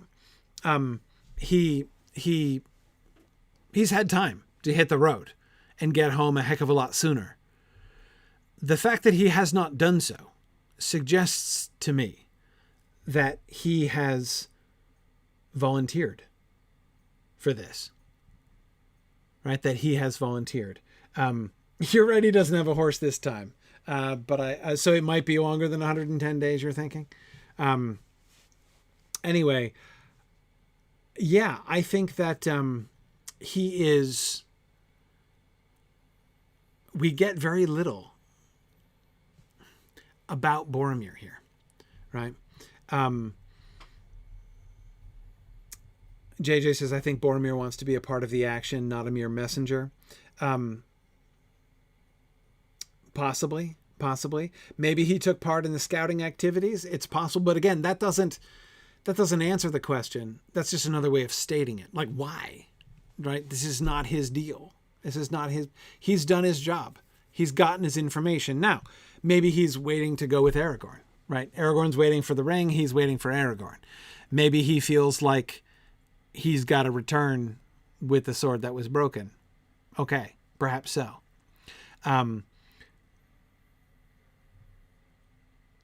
Well, Lady Wakata says, why did Boromir claim this errand in the first place if he didn't want to be a messenger? He doesn't want to be merely a messenger, right? Now, a couple of you are suggesting that perhaps he's wanting to, that he is one person in the party who is definitely, the ring concerns him closely too, right? He wants to be close to the ring in ways that nobody else has seemed to be. We got to be cautious here because we have no direct evidence of that apart from his reaction, which is legit, right? We saw him responding to the ring when he first sees it in the council. So I'm not saying there's no evidence to support the idea that Boromir already has notions, right, about the ring on some level. But I think to imagine him actively scheming to remain close to the ring and to position himself near the ring at all times is, I think, probably going too far yet. But I agree, Mad Violinist, it doesn't have to be conscious. I agree. Now, Aranash, you're right. We saw Frodo's report of Boromir's reaction, which could have been back formation. Yes. Though, as Mad Violinist says, Sam is going to mention later that he believes that, according to his observations, Boromir has kind of had this on some level of his mind for quite some time. But anyway, yeah, so we don't know his motivations. All we know that he's definitely made a choice. He could have returned to Minas Tirith sooner. And he doesn't have a horse now, but he's going to end up going on foot anyway. So one way or the other, he still would have gotten there sooner, almost certainly, had he set out right away and gotten a 2-month head start. I can agree, Emily, that he might not want to bring just news of the sword that was broken. He wants to bring the sword and its wielder as well. Yeah, I'm sure. Now, that would be a reason enough. Is it an excuse enough or is it reason enough? We don't know. But I just think the one thing that we can conclude is that Boromir has made a decision to wait on this. And Elrond has okayed it. We don't hear Elrond say it, which is one of the things. I find that interesting, that Boromir is the only one who doesn't get explicitly described by Elrond himself, right? I'm not saying Elrond is unwilling. I just think it's interesting, right? But presumably Elrond has agreed, right? Has agreed that Boromir should go. And there's a pretty strong providential argument behind it, right? He is going much, much more the direction of Frodo, right? He is, his road and Frodo's road do indeed lie together for many hundreds of miles. Unlike, so if Legolas and Gimli are, providentially suggested by their imminent departure time, and headed in a vaguely easterly direction, Boromir's is much, much more strongly recommended. Not to mention the fact that there's that whole prophecy thing, which Aragorn has just reminded us of, right? So Boromir was sent up here in the keeping of this word of prophecy. And so Providence has stepped in and gotten the Gondorian princes involved, right? Perhaps more pointedly the other Gondorian prince, but still, this Gondorian prince did nevertheless receive the dream, at least once. So there we go. So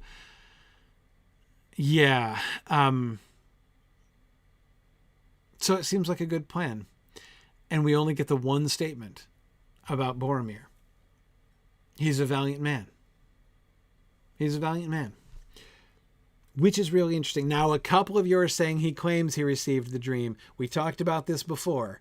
I think that doubting Boromir's word there is very rash. We have no reason to question Boromir's word. And lying about something like that would have been an enormous deal. Like an enormous, enormous deal. To accuse somebody of lying about something like that. Like it's, we talked about this months ago, probably more than a year ago, that, we kind of don't think anything of either,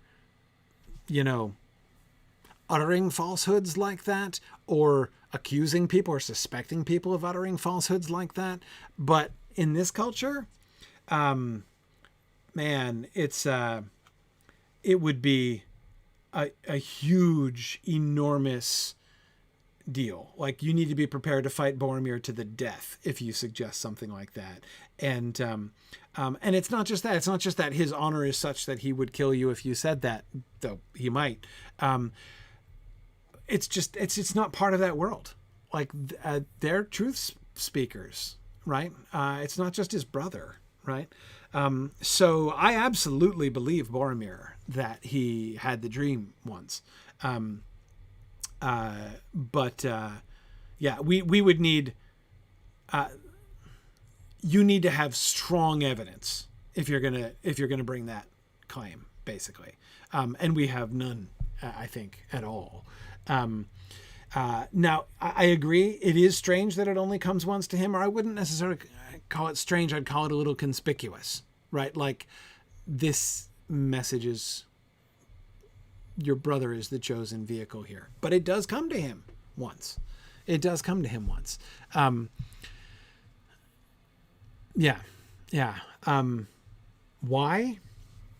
I don't know.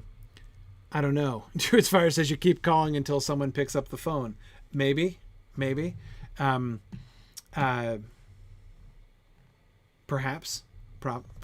So perhaps so he could back his brother, Kurtzimus.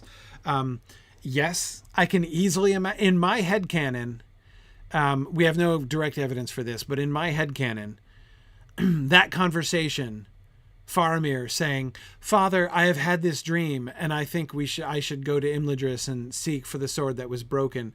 I think that in my headcanon, Denethor did not take this very seriously until the dream came to Boromir. And Boromir says, "Hey, Dad, I had the dream too. I know just what he's talking about. This is absolutely what we should do." And yeah, Jimmy is just suggesting exactly that thing. That's right. Chris says, or maybe Faramir never even brought it to Denethor. Who knows? Yeah, but I mean, it's easy to imagine circumstances like that would lead to Boromir receiving the dream as well as a confirmation or affirmation of his brother's, legitimacy. Because again, it's not that Faramir's word is being doubted. It's just that his dreams are not being taken seriously as like a serious prophetic thing.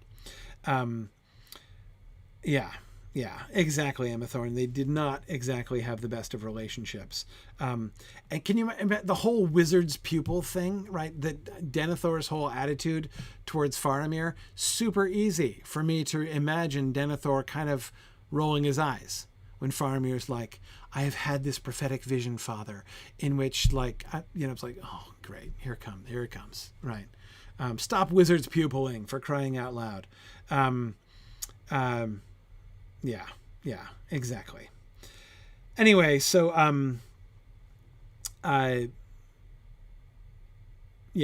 okay. He is a valiant man.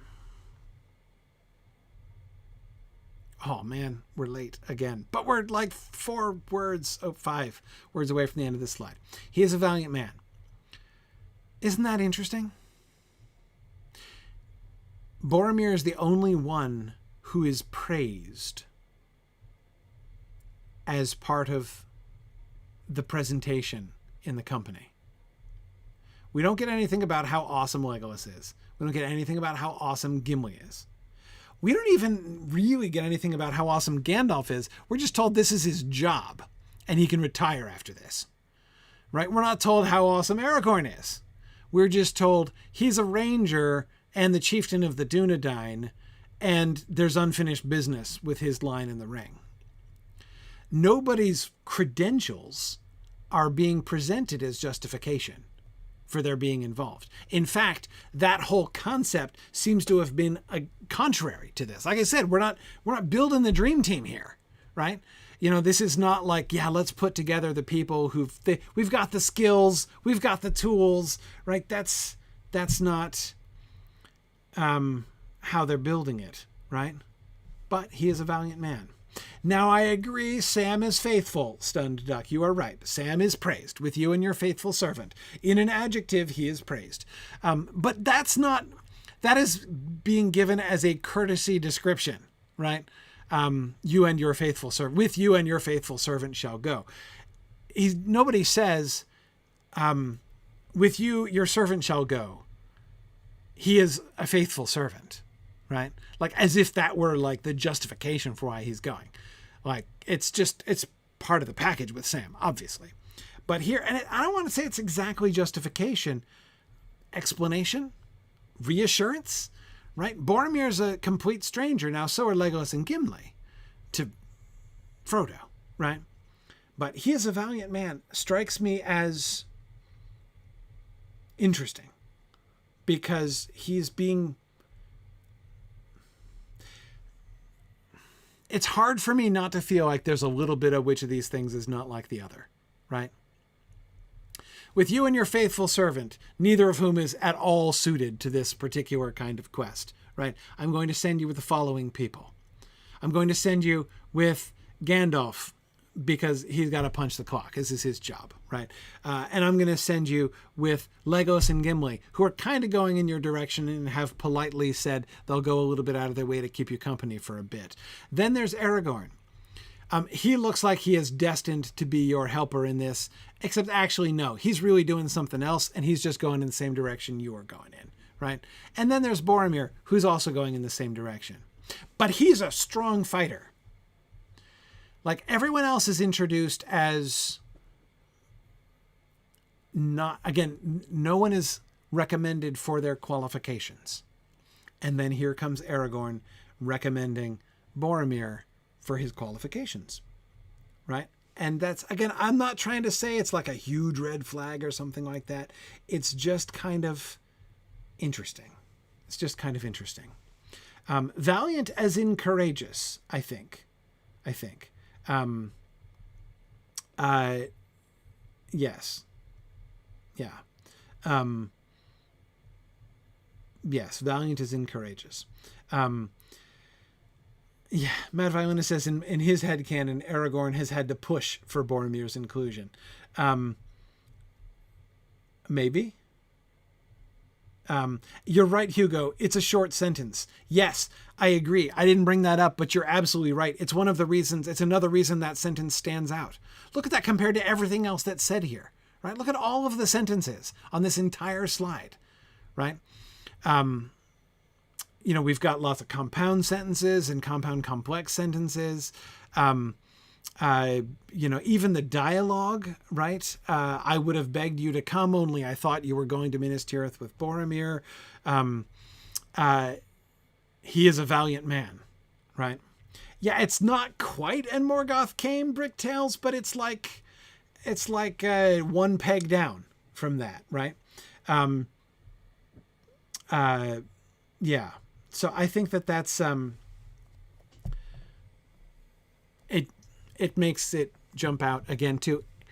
I can't help but feel like he's like, he can't, I don't know, can't think of anything to say, right? Like he's brave. So that will be handy, except that's not been the point at any point.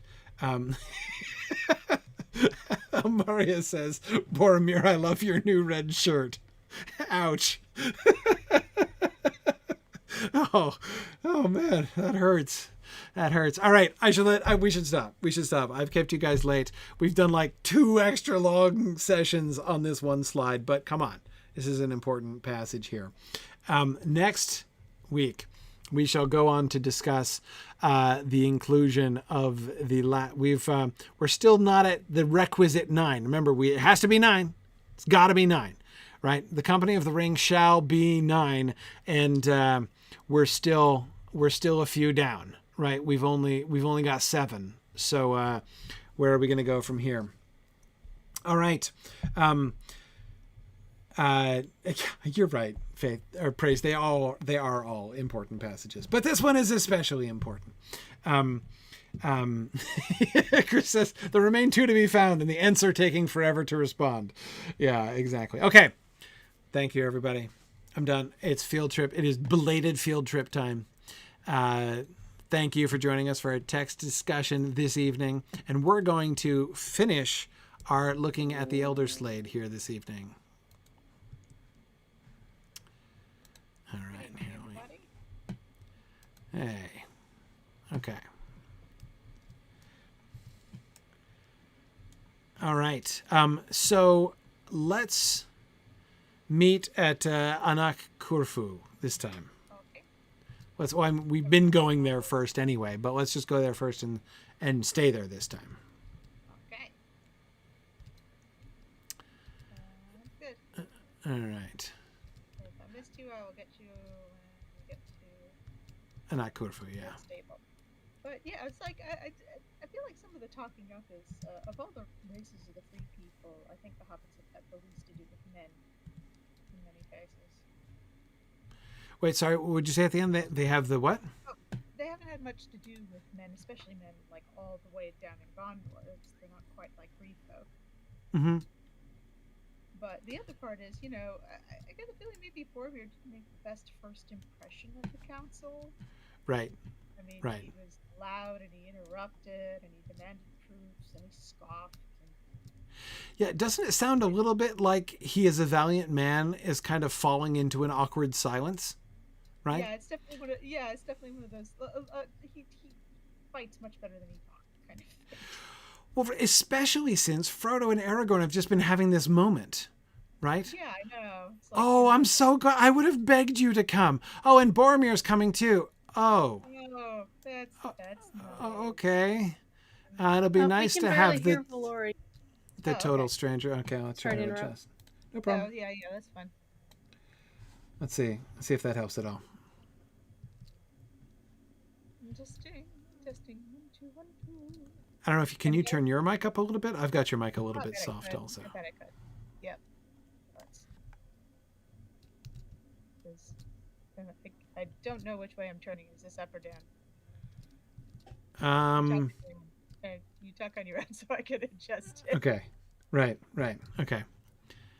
Yeah, I turned you up a little bit on my side too. I might be able to do something else to turn you up maybe, but... All right. Any better?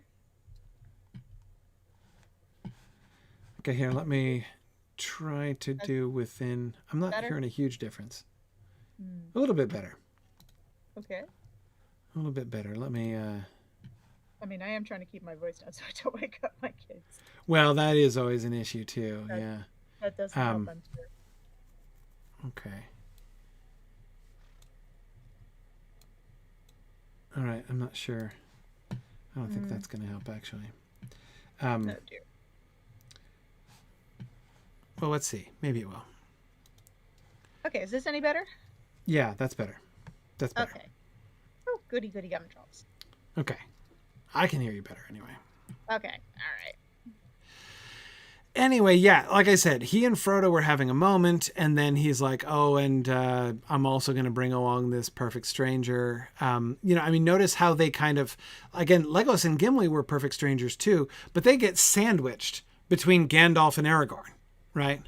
Yeah, definitely. And also understand that even if they didn't know Legolas and Gimli personally, they knew their people, and to hobbits, I'm sure that's a great deal. Right. I mean, Gimli is practically a family friend, right? Even though they've never met him. I mean, he's Glowin's son. So like, hey, what could be more fun? He could be like off for the first time, off on the road with dwarves. Like that's Frodo could, that's cool. Like, that's going to be an awesome thing. But, And Legolas, like, okay, elves of Mirkwood again, like, hey, this is Bilbo's Bilbo's tales coming true, right? This is, if anything, both of those two, both Gimli and Legolas, would serve to amplify that kind of parallel, right, between his journey and Bilbo's journey that we were talking about before. But it's still an unknown quality to Frodo. He would have mostly seen Noldorin in his neck of the woods. Right. But again, like the memory of Bilbo's stories, would be, there'd be a vicarious familiarity with the elves of Mirkwood, right? Mm-hmm. I mean, after all, it was Legolas's dad who named him an elf friend and Bilbo an elf friend in the first place, right? That's right. It did. Yeah. So anyway, Bricktails asked, did Bilbo know Legolas before this? He has to have. I mean, it's not mentioned because, of course, when Tolkien wrote The Hobbit, Legolas hadn't been invented. So, of course, Legolas isn't in The Hobbit. But this is what, I mean, I've been saying this since well before the Hobbit films came out, when there were a bunch of people who were like, oh, they're putting Legolas in The Hobbit just because they want Orlando Bloom to do more fancy things, which, of course, they did want Orlando Bloom to do more fancy things. But the inclusion of Legolas in the Hobbit films is it's not just a no-brainer, it's a complete necessity. Like, you'd need a reason to exclude Legolas from that story. I mean, you'd have to come up with a really compelling reason of like where he was off at Elvish boarding school or something during that period, like why he wasn't there. Twin brother. Right. I mean, there's got to be some reason, because absolutely he would have been there. Yeah. Anyway, Edith or Emily, I'm not trying to defend what happened with Legolas in the films. I'm just saying the mere idea that Legolas would be president is an almost logical necessity. And so again, therefore, so far to go the other direction on it, though. Right. But again, the point is to answer the question: would Bilbo have known Legolas? Yeah.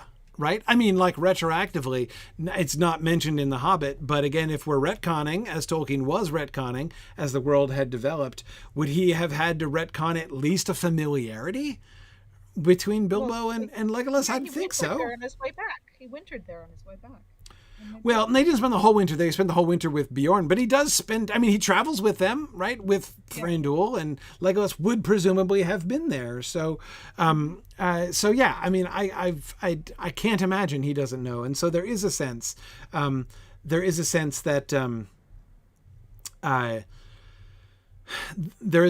both Gimli and Legolas are kind of like family friends, or like adjacent to family friends.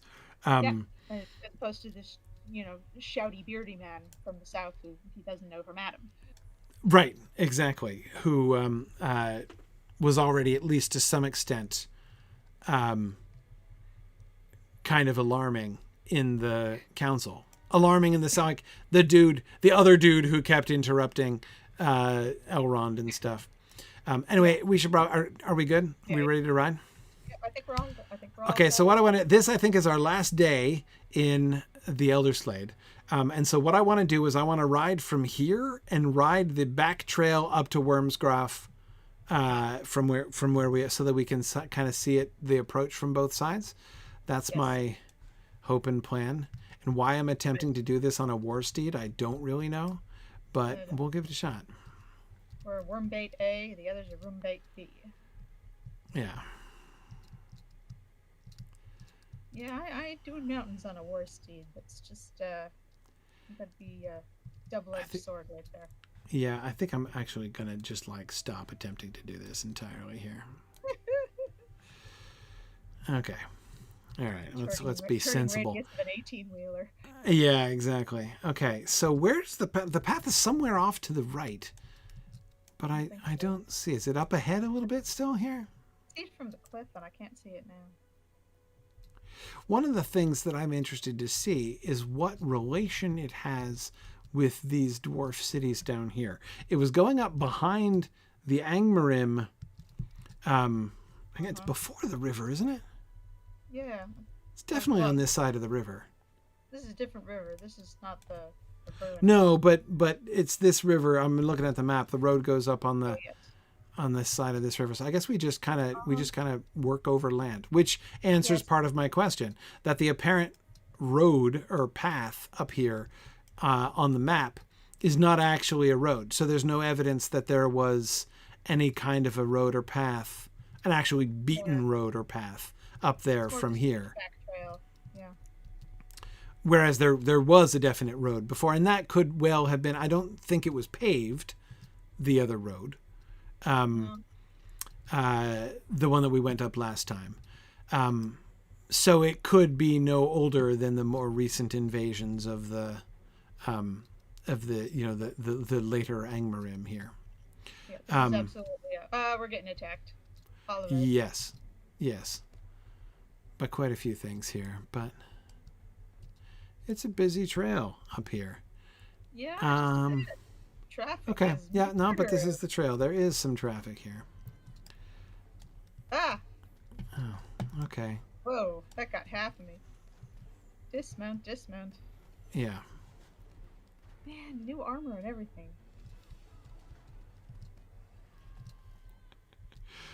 Okay. Now, of course, there's one thing we still have not found. The thing I've been hoping for since we came to the Elderslade. What I have wanted to find more than anything else. Which is the cave where Skada the Worm used to live. That is the number one thing I came to the Elderslade to attempt to find. Or hoping to see, perhaps, I should say, more accurately. Now, I got Fromsburg, and so that was good. Yeah, I was glad to find Fromsburg. Okay, just checking where we are. And we're only about halfway up there. And it might be a quest locked thing. Keep in mind. Maybe.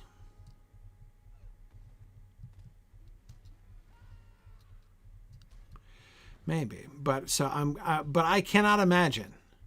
I cannot imagine that they didn't include it. It must be here. I insist that it will be here. Boy, the dragons all over the place up here. A plethora of dragons. There are lots and lots of dragons. Well, it's not called Wormscroft for nothing. Well, Yeah, I reckon okay. not. Okay. Like it says on the tin. Yeah. Oh, they're Lots of swimming. He's worms. swimming to get it. Dragons can swim. Swim. That's funny. Why does he bother to do that, I wonder? I don't know. Somebody help me.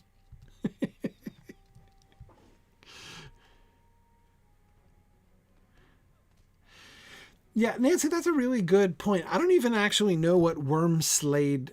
So, Wormsgraf, what does that mean? Oh, Graf.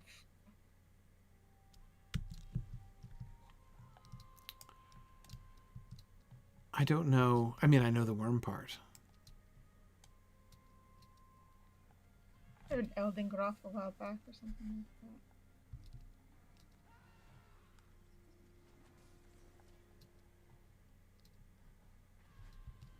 Hey, that was some pretty excellent rune keeping right there. Yeah, well done. Okay. So, yeah, this is definitely not a well-tended path.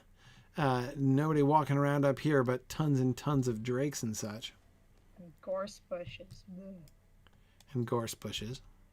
Stick of bushes and dragons. Okay, but I think we're just about back to where we were. It was right up there at that crest by those dead trees that we stopped last time, wasn't I it? think so, yeah. Okay. Okay, so yeah, so there is an approach. I was wanting to see if there was a road this way from the dwarf side. That's why I wanted to come back around and come this way. Mm-hmm.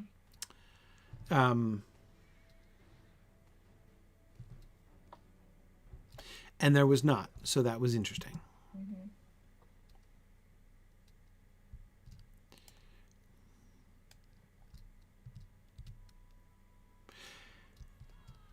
As I would not really have expected there to be. So this is the path we did not go up before, right? Mm-hmm. Yeah, This well, is- yeah, This is where we stopped. Ooh, there's a bridge. Look at that. Aha! Is it a Dwarven Bridge? Well, it's wooden, and it looks a lot like their... Yeah, I think this is recent. Wouldn't it be? Yeah, it does look Dwarven, but it looks recent. Like some of the reconstructed wooden bridges that we saw further south. Yes, this is definitely like the ones we saw at the other villages. So yeah, around the same time. Okay, so that's interesting. Even though there's no road up here, and it's obviously still plenty of, obstacles. Lots of fauna up here. But they did build a bridge, right? So they did come to visit up here. I thought he was dead. He was just lying with his tail up in the air. I saw one also doing that, like a duck rooting around in the water. Okay, now we're at Wormsgroff proper here. Wormsgroff, yeah. Now this is just another cold drake like the other ones, right? No, that looks like a big cavey thing up ahead. I mean, he was, yeah. Well, the fire drake there, or that cold drake rather, was just striding out of there like in a very proprietary sort of way, but yeah, okay, all right. This looks like it is almost certainly it. Very promising. Can we get in? Yeah, we'll see. Yes. This has got to be it. It's got to be. Yeah, it's nice to be in a high-level Whoa, cave. so there's a big old skeleton over here, but this is the same size as the skeletons down in the hobgoblin camp. Okay, so if these drakes and worms and such are the remaining,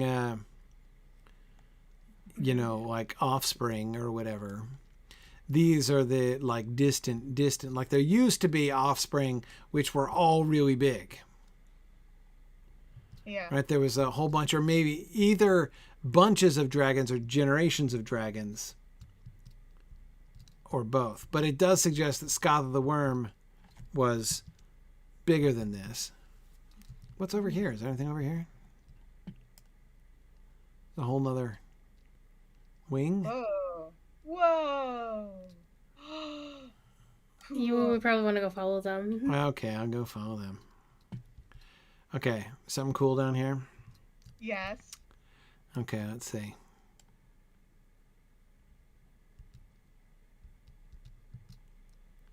Ooh. What? Piles of gold? Yep, and it's mine. All mine. So I probably shouldn't try to fight you for it then. No, I'll probably kill you. Yeah, it's true. Hologro wants to know if he can tell you what this actually is. Okay, so one thing that it obviously is not is the Horde of Scatha the Worm. Because, I mean, it can't be. I mean, they seriously left all this gold lying here for 1,000 years. I mean, I don't know. I mean, Could be the remains. Somebody's been hauling it out and just hadn't got done with it yet. No. I mean, there's bridges to come in and out. Look, there's a whole camp of hobgoblins, right? I mean, yeah, they've made bridges and stuff. I was quoting piles of gold. What Gandalf says, when the hobbits are asking if there's still piles of gold lying around in Moria, right? And Gandalf is like, "What, piles of gold? Like, you're not thinking what you're saying. Like the goblins have, looted this place for a long time. Well, they've had as long to loot this place. Why would there still be treasure lying around?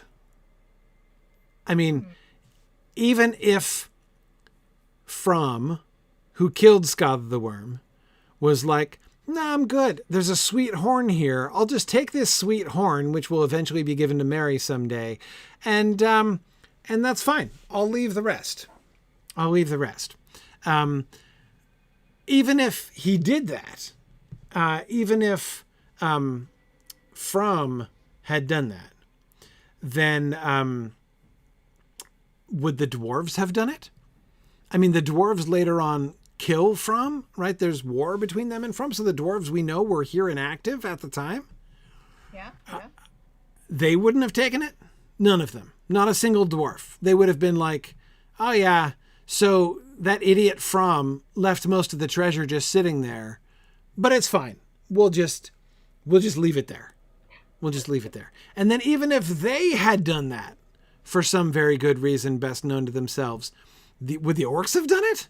The orcs and the goblins and the Angmarim who came here since then, they'd be like, oh yeah, great big huge heaps of gold in the mountain up there, but yeah, it's fine. We'll just leave it be, because some idiot human, 1,000 years ago thought that it was cursed. I don't know. The bridge implies this was part of a dwarven project. Maybe it was a temporary thing, ended up going wrong. I mean, I could believe that they think it's cursed, and it might actually be cursed. But JJ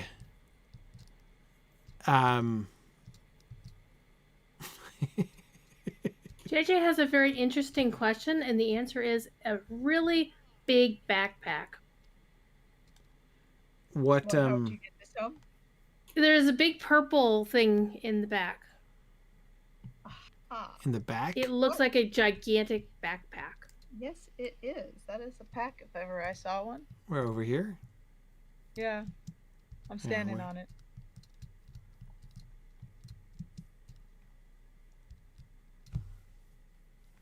I can't, as usual, I can't see it. Oh, I thought that's a pack. Yeah. That you're standing on. Yep. Okay. As before, I can see it better on my stream preview than I can see it on my actual screen. Okay. Right? Yep. Looks like a ball of twine or something, but it's a pack? Okay. Something's packed. So it would appear there were giants in the land in those days? Yeah. Yeah. I mean, okay, so there's a giant pack to carry away all the gold. There's a very large box. Yep. There's definitely gold in the backpack.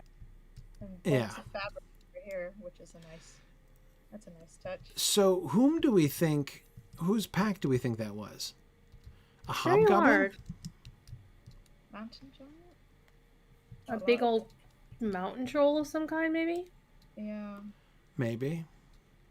I mean, I'm going to go ahead and say probably not dwarf, right? A giant? Yeah. I mean, do we know any giants around here?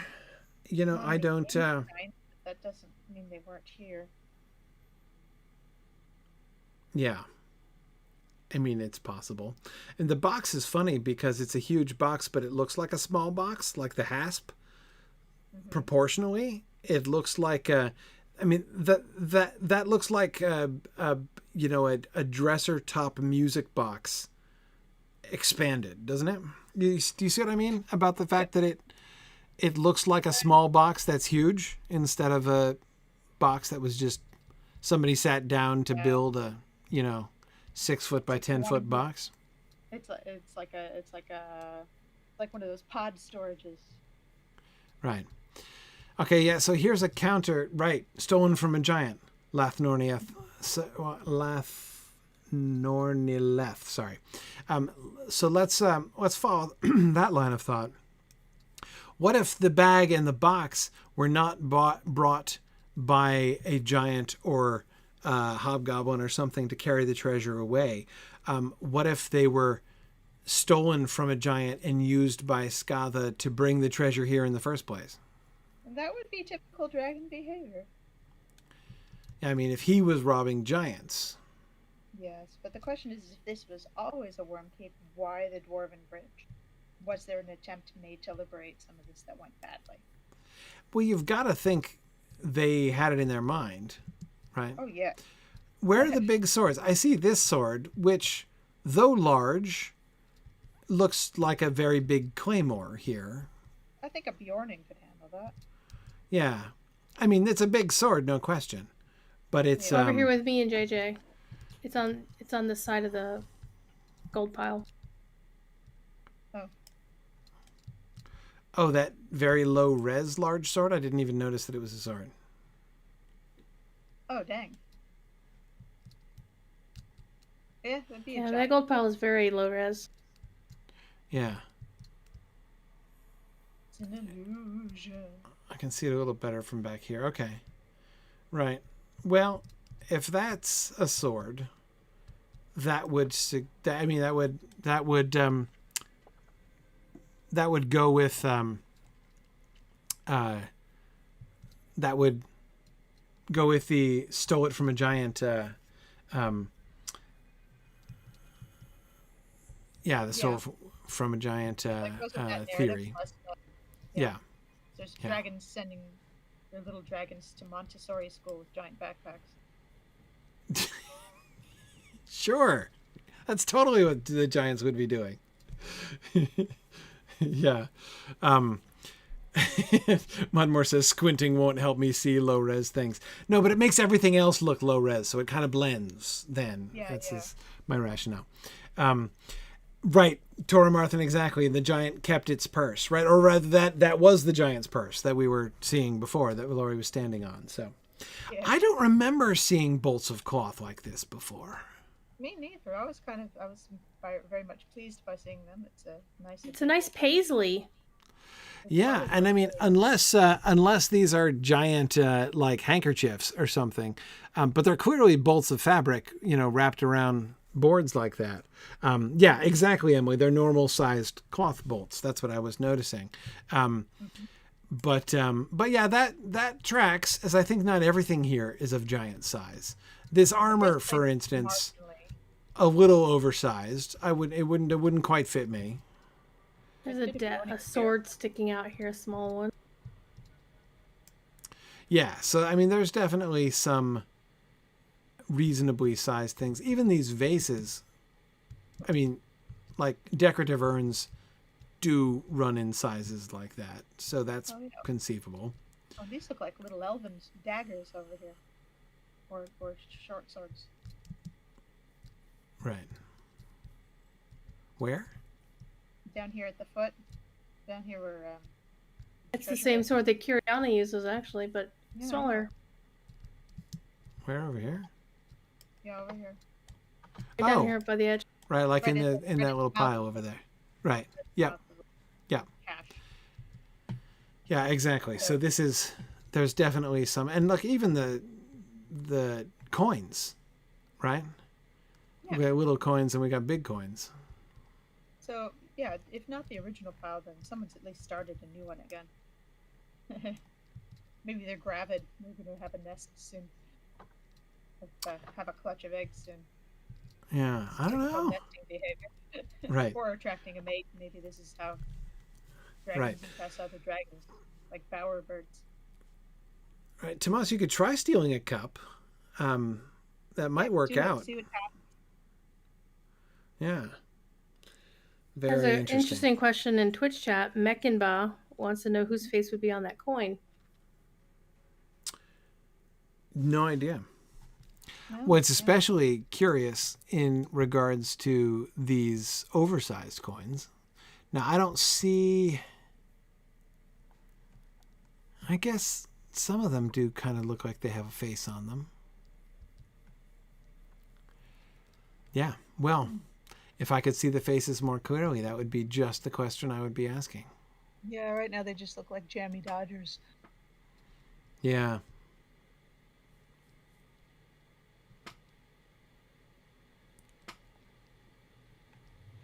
Interesting thought, though. Yeah, yeah.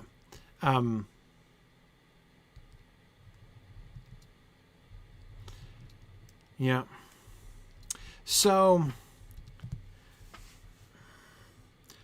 I will require, when I get here in a questing way, a pretty good story to explain why the treasure is all still here. But just as I trusted that I would find the lair of Scatha the Worm, so too I trust that there will be a good story about why the treasure is still here. Because that's just weird. That's just weird. Bets, folks. Yeah. And we should go, there's like one other tunnel that we did get. I don't know if there's anything over there. It might just be other worms over there. But since there's like one wing of this one lair is the only part of this whole zone that we've not done, we might as well finish it up so that we can start somewhere else next week. Okay, look. On our trip up here, I've completed the Dragon Slayer deed by not doing anything. Okay, so we've got what is this, a chasm? Yeah, with like water down there. And oh, hey, somebody lives here. Huh.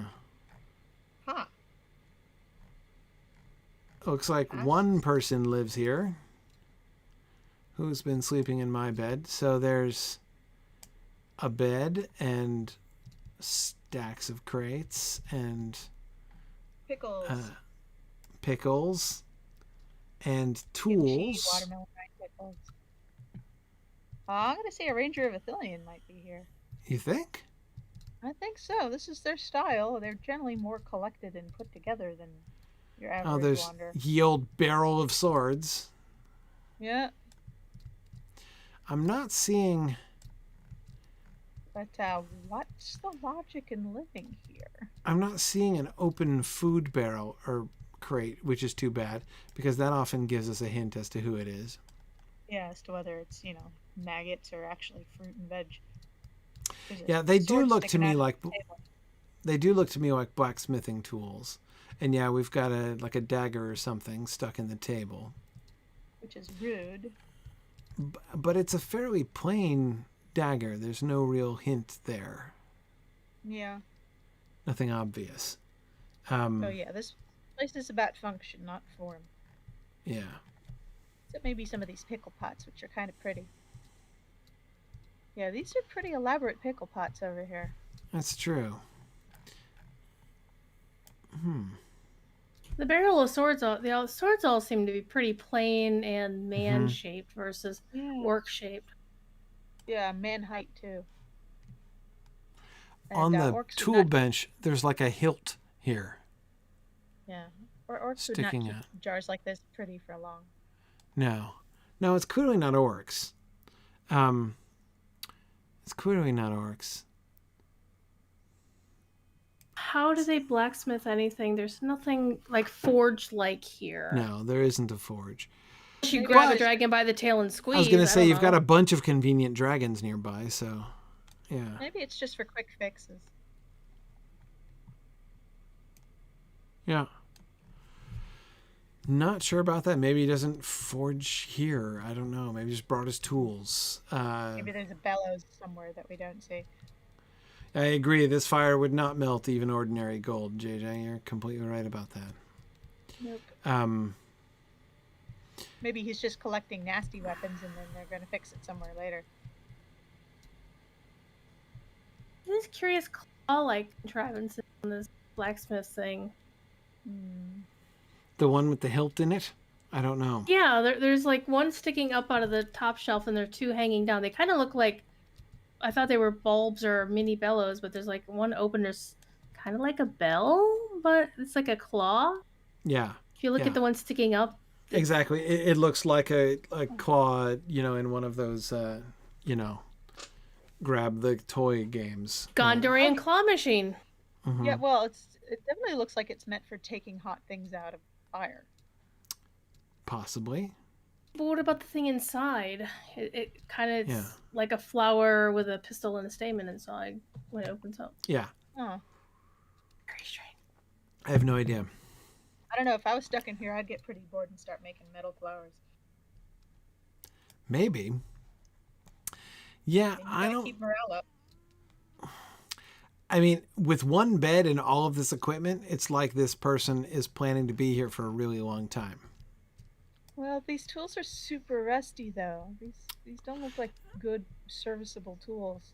Agreed. Though the fire is still burning, so presumably the person was here recently. But not smithing.